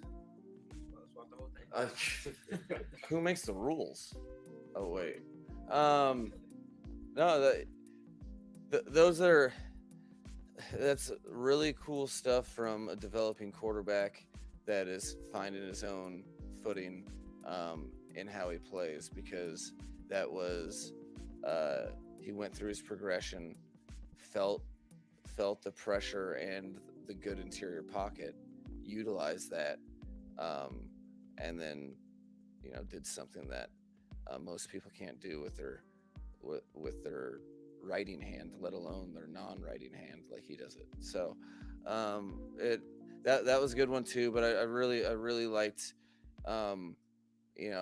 what I really liked him taking advantage of everything that he's learned and really focused on, and have a game application similar to like the preseason rep, where you throw an interception, then what? And in a game like that, for all three phases to come together at that moment, and then for the three phases to play off of each other, and when the offense scores the final touchdown, but leaves a solid amount of time left on the clock, Jason's one of our most guys that we count on the most on the entire team, and he pushes one, and then the defense comes and saves the day and wins the game. So those ones, and that especially where he was participating in big team moments like that one, were the most important to me. Something that I noticed and that others pointed out that may have been a wrinkle in year 2 was, instead of motioning Tyreek and other pass catchers all across the line in the formation, you kind of had him as a flex, kind of like a slot, and then put him in motion. I was curious, was that something that was to get the pass catchers free releases, to prevent communication from the defense, or maybe a little bit of both? No, just bored. There's we work hard here. The Miami Dolphins as a collective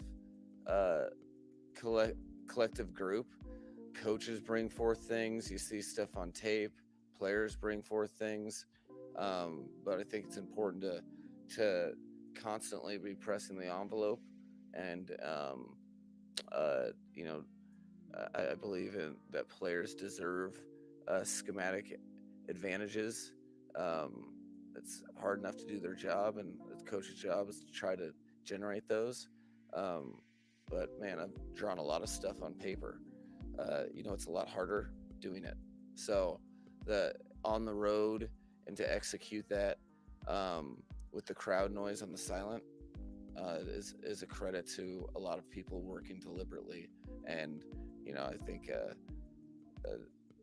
Tu and Tyreek did a really good job with that, as well as the rest of the offense that's doing it in a noisy situation.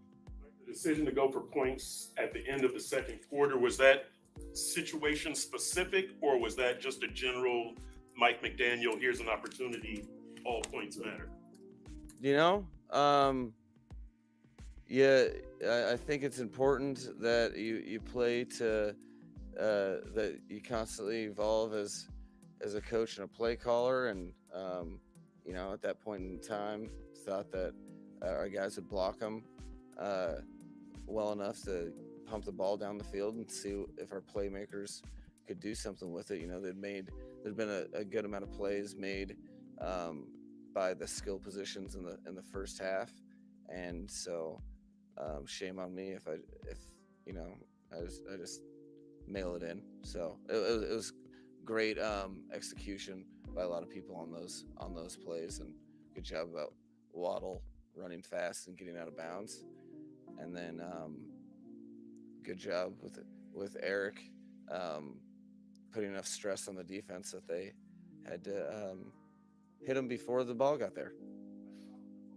I know, like during training camp, we see you guys do a lot of situational stuff, but something like that where I think a lot of people may have been confused at first when you did take the time out. Is that something that you do practice, or is it just like you have situations outside of practice where you kind of go over those situations? Yeah, a little bit of both. There's I have situational meetings with our analytics department in the off season that I do every Thursday night.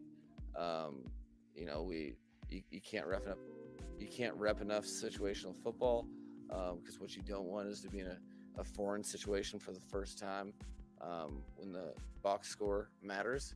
So that exact one, no. But I think, you do enough situational reps, knowing how much time things take, and felt pretty good that we could get it explosive within 6 or 7 seconds with the proper execution. And hadn't done that one, no. And I think when I started the process of calling timeouts, there was most people knew what was going on, but I was very aware that it was going to be unusual. And if it didn't work, people would be like, "What were you doing?" Yes, me. Shout out to Color who called this out. I remember during the game on Sunday, El Cap's like, why the hell did McDaniel just call a timeout and the clock is running? You know what I mean? And there's only like a few seconds left.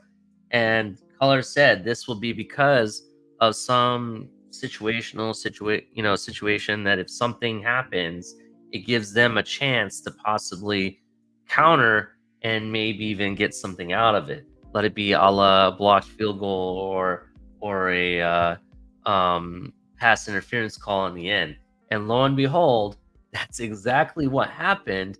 Which with the rules, when there's a pass interference call, and let's say the clock ran out at that point, it allows them to come back for one more play.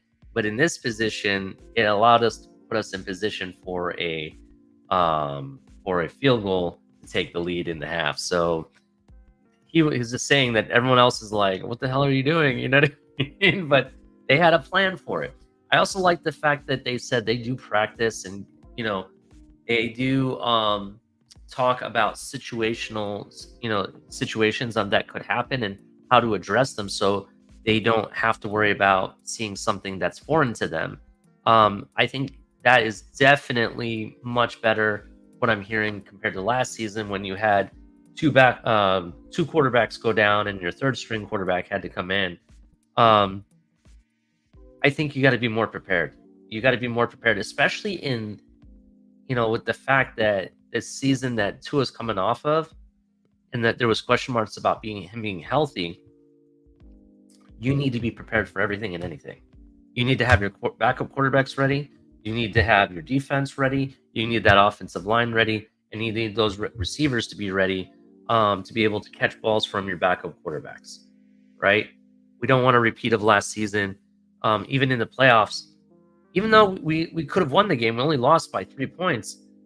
Had our receivers caught the balls in certain situations that they should have and didn't have those miscellaneous drops, to be honest, this game could have turned out. We could have had a playoff win.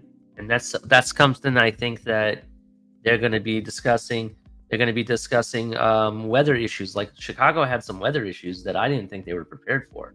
The wind and, and whatnot. I think that they're going to start looking at that a lot more this season and take it a little bit more serious. But that also comes with, coaching experience, and each year you get better at, that situational stuff that can happen and, how to prepare for it going forward. So my opinion, I'm going to end the interview there because we got 5-6 minutes left. I want to answer as many questions as I possibly can get. So let me go ahead and stop sharing. If you'd like to see that, go to Miami Dolphins YouTube. You can see the whole press conference there. Let me rewind here and find as many of the questions that I can find.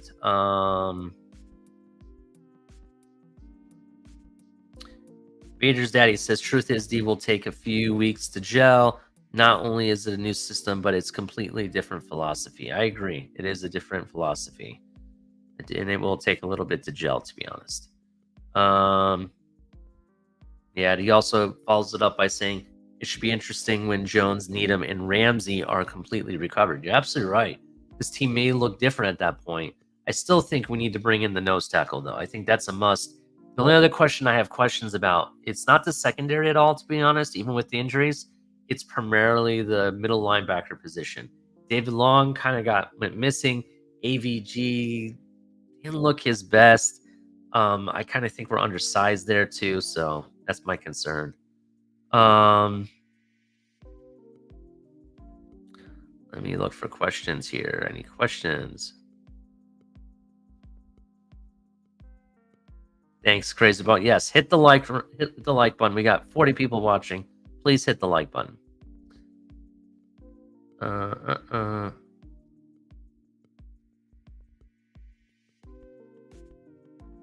Scotty says, when you look at our DB room, it's truly one of the deepest as well. Understanding we are playing without 3+ starters right now. I agree.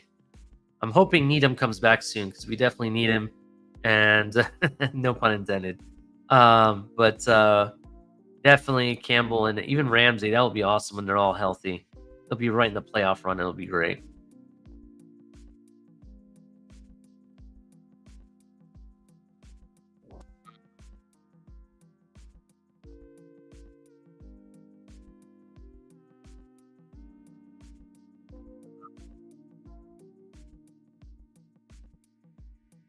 Yeah, I do agree with Scotty in his comment about Joseph. Could be a 3 on a team. Could have been offered and wouldn't have gone to the practice squad. He was a true creator.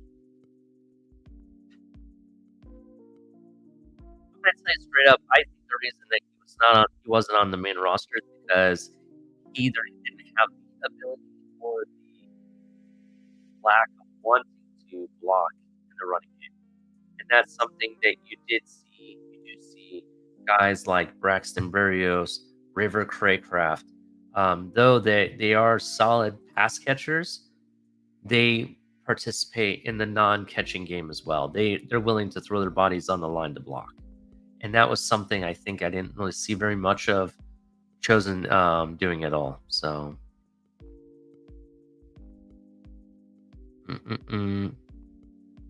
Duke Thomason asks, here we go. Do we need to draft a new center, Ali, or are we good with Connor Williams next year at center? Okay.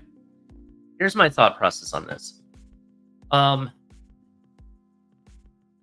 Drafting a center is just like any offensive lineman. It's kind of a crapshoot, to be honest, unless you have one of the top picks.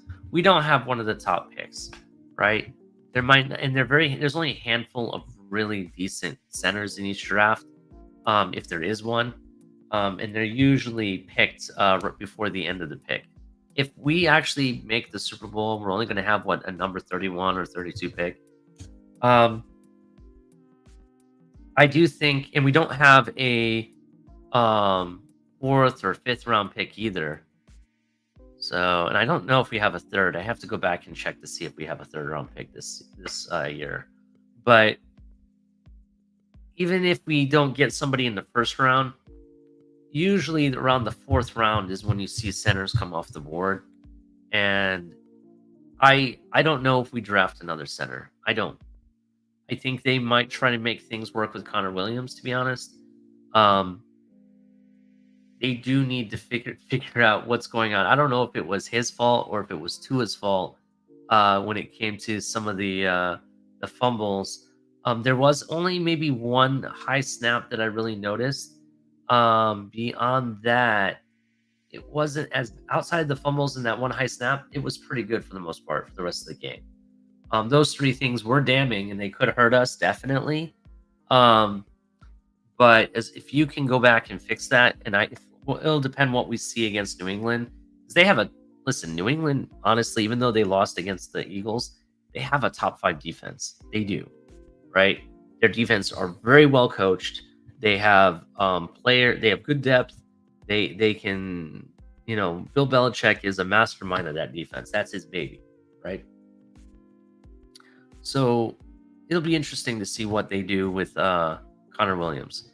Could we draft? Yes. Maybe so, maybe not.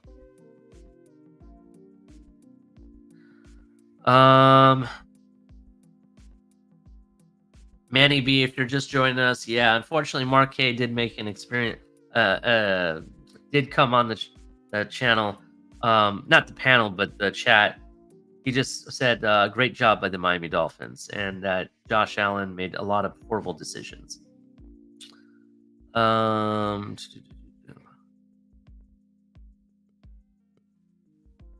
Let's see. Any other questions? Come on, put in your questions. I want to get some Q&A in here. It's definitely my strain.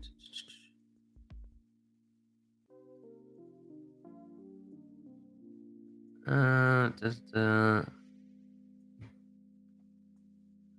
think Wentz or Mike Ryan would end up with the Jets if AR is missing significant time?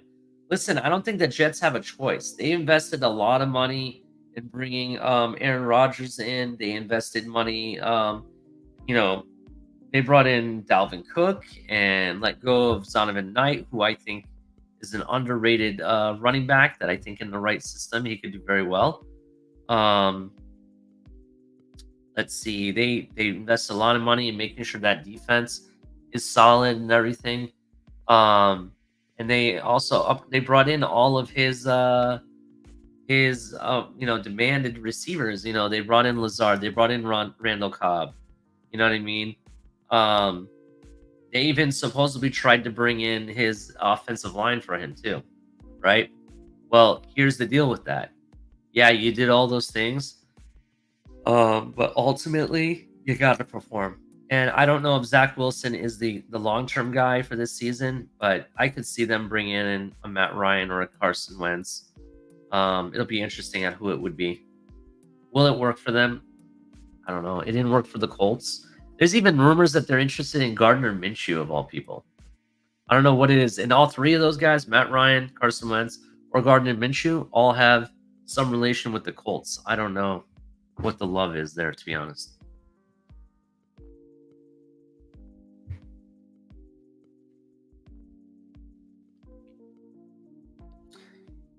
Yeah, Tua didn't really throw to his tight ends at all in college, really, either.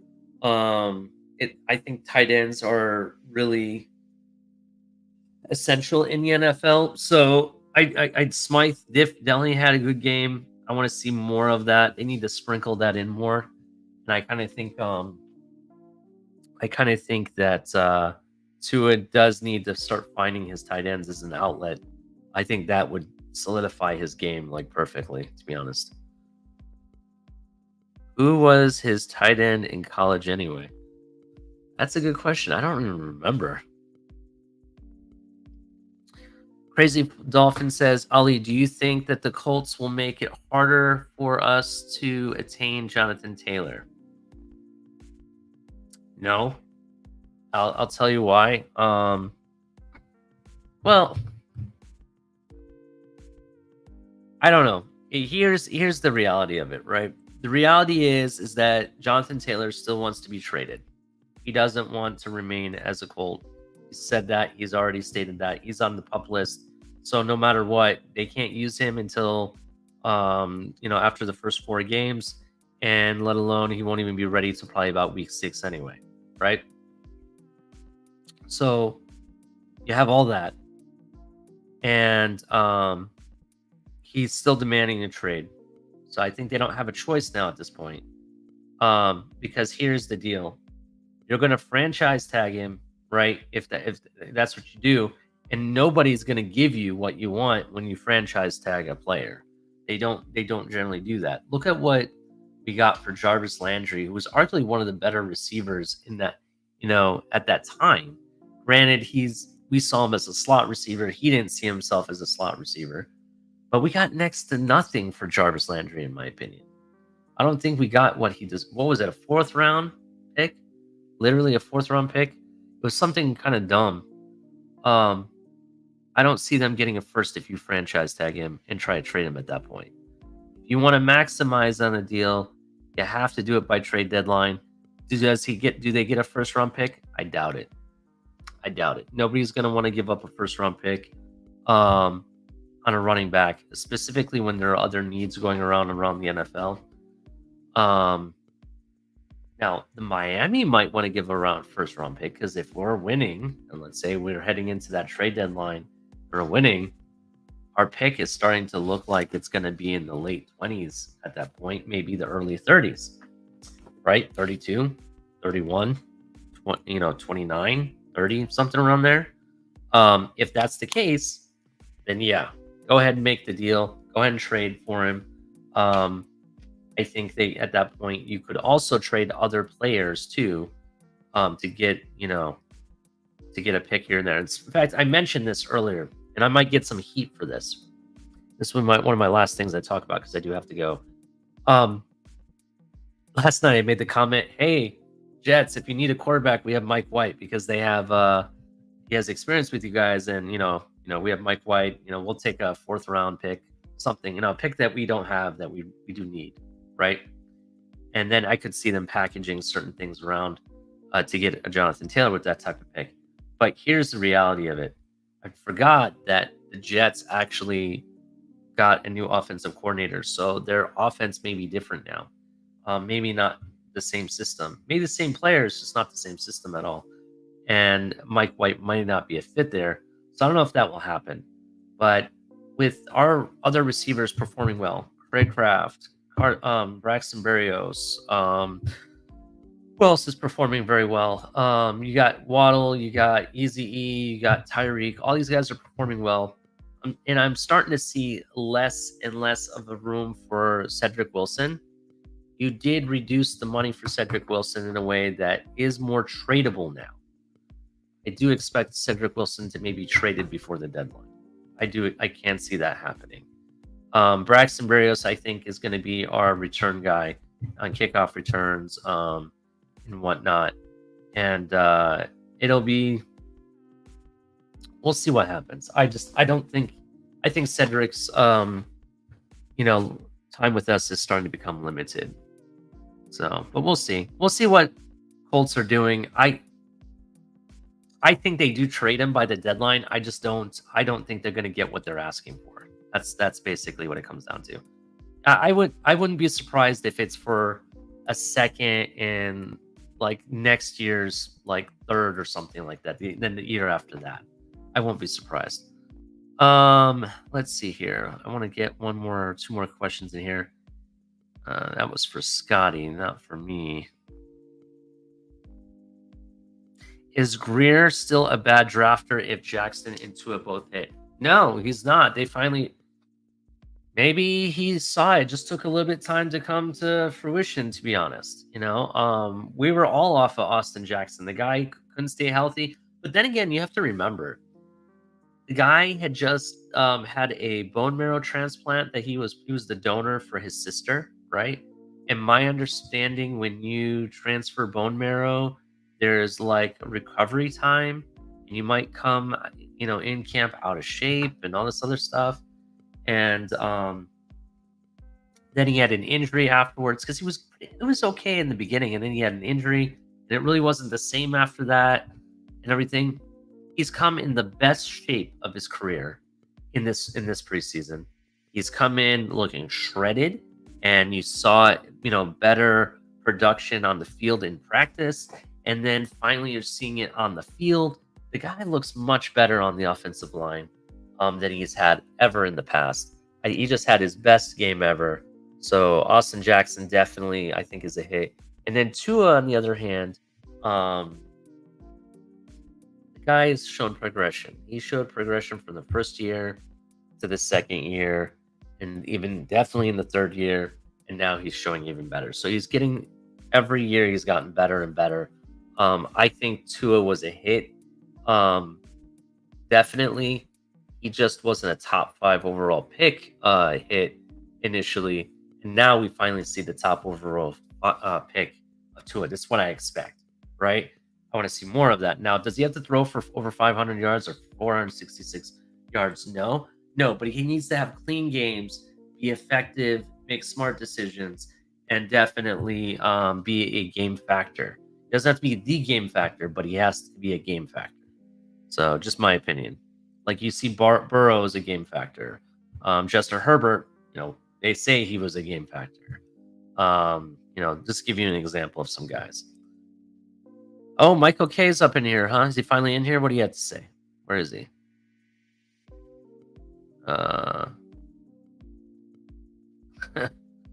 Josh Allen sucks. Yes, I agree with you.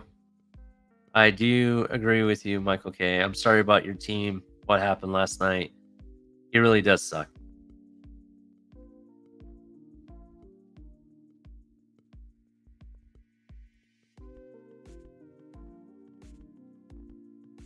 I don't know who's trying to pretend to be you.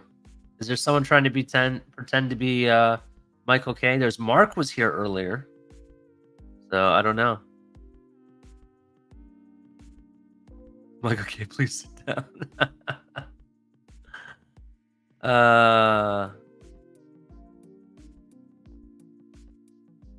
Josh Allen sucks. That's what you get for spending all that time on the gold course. I think he meant golf course. Did he really spend all that time on the golf course? Is that what he did?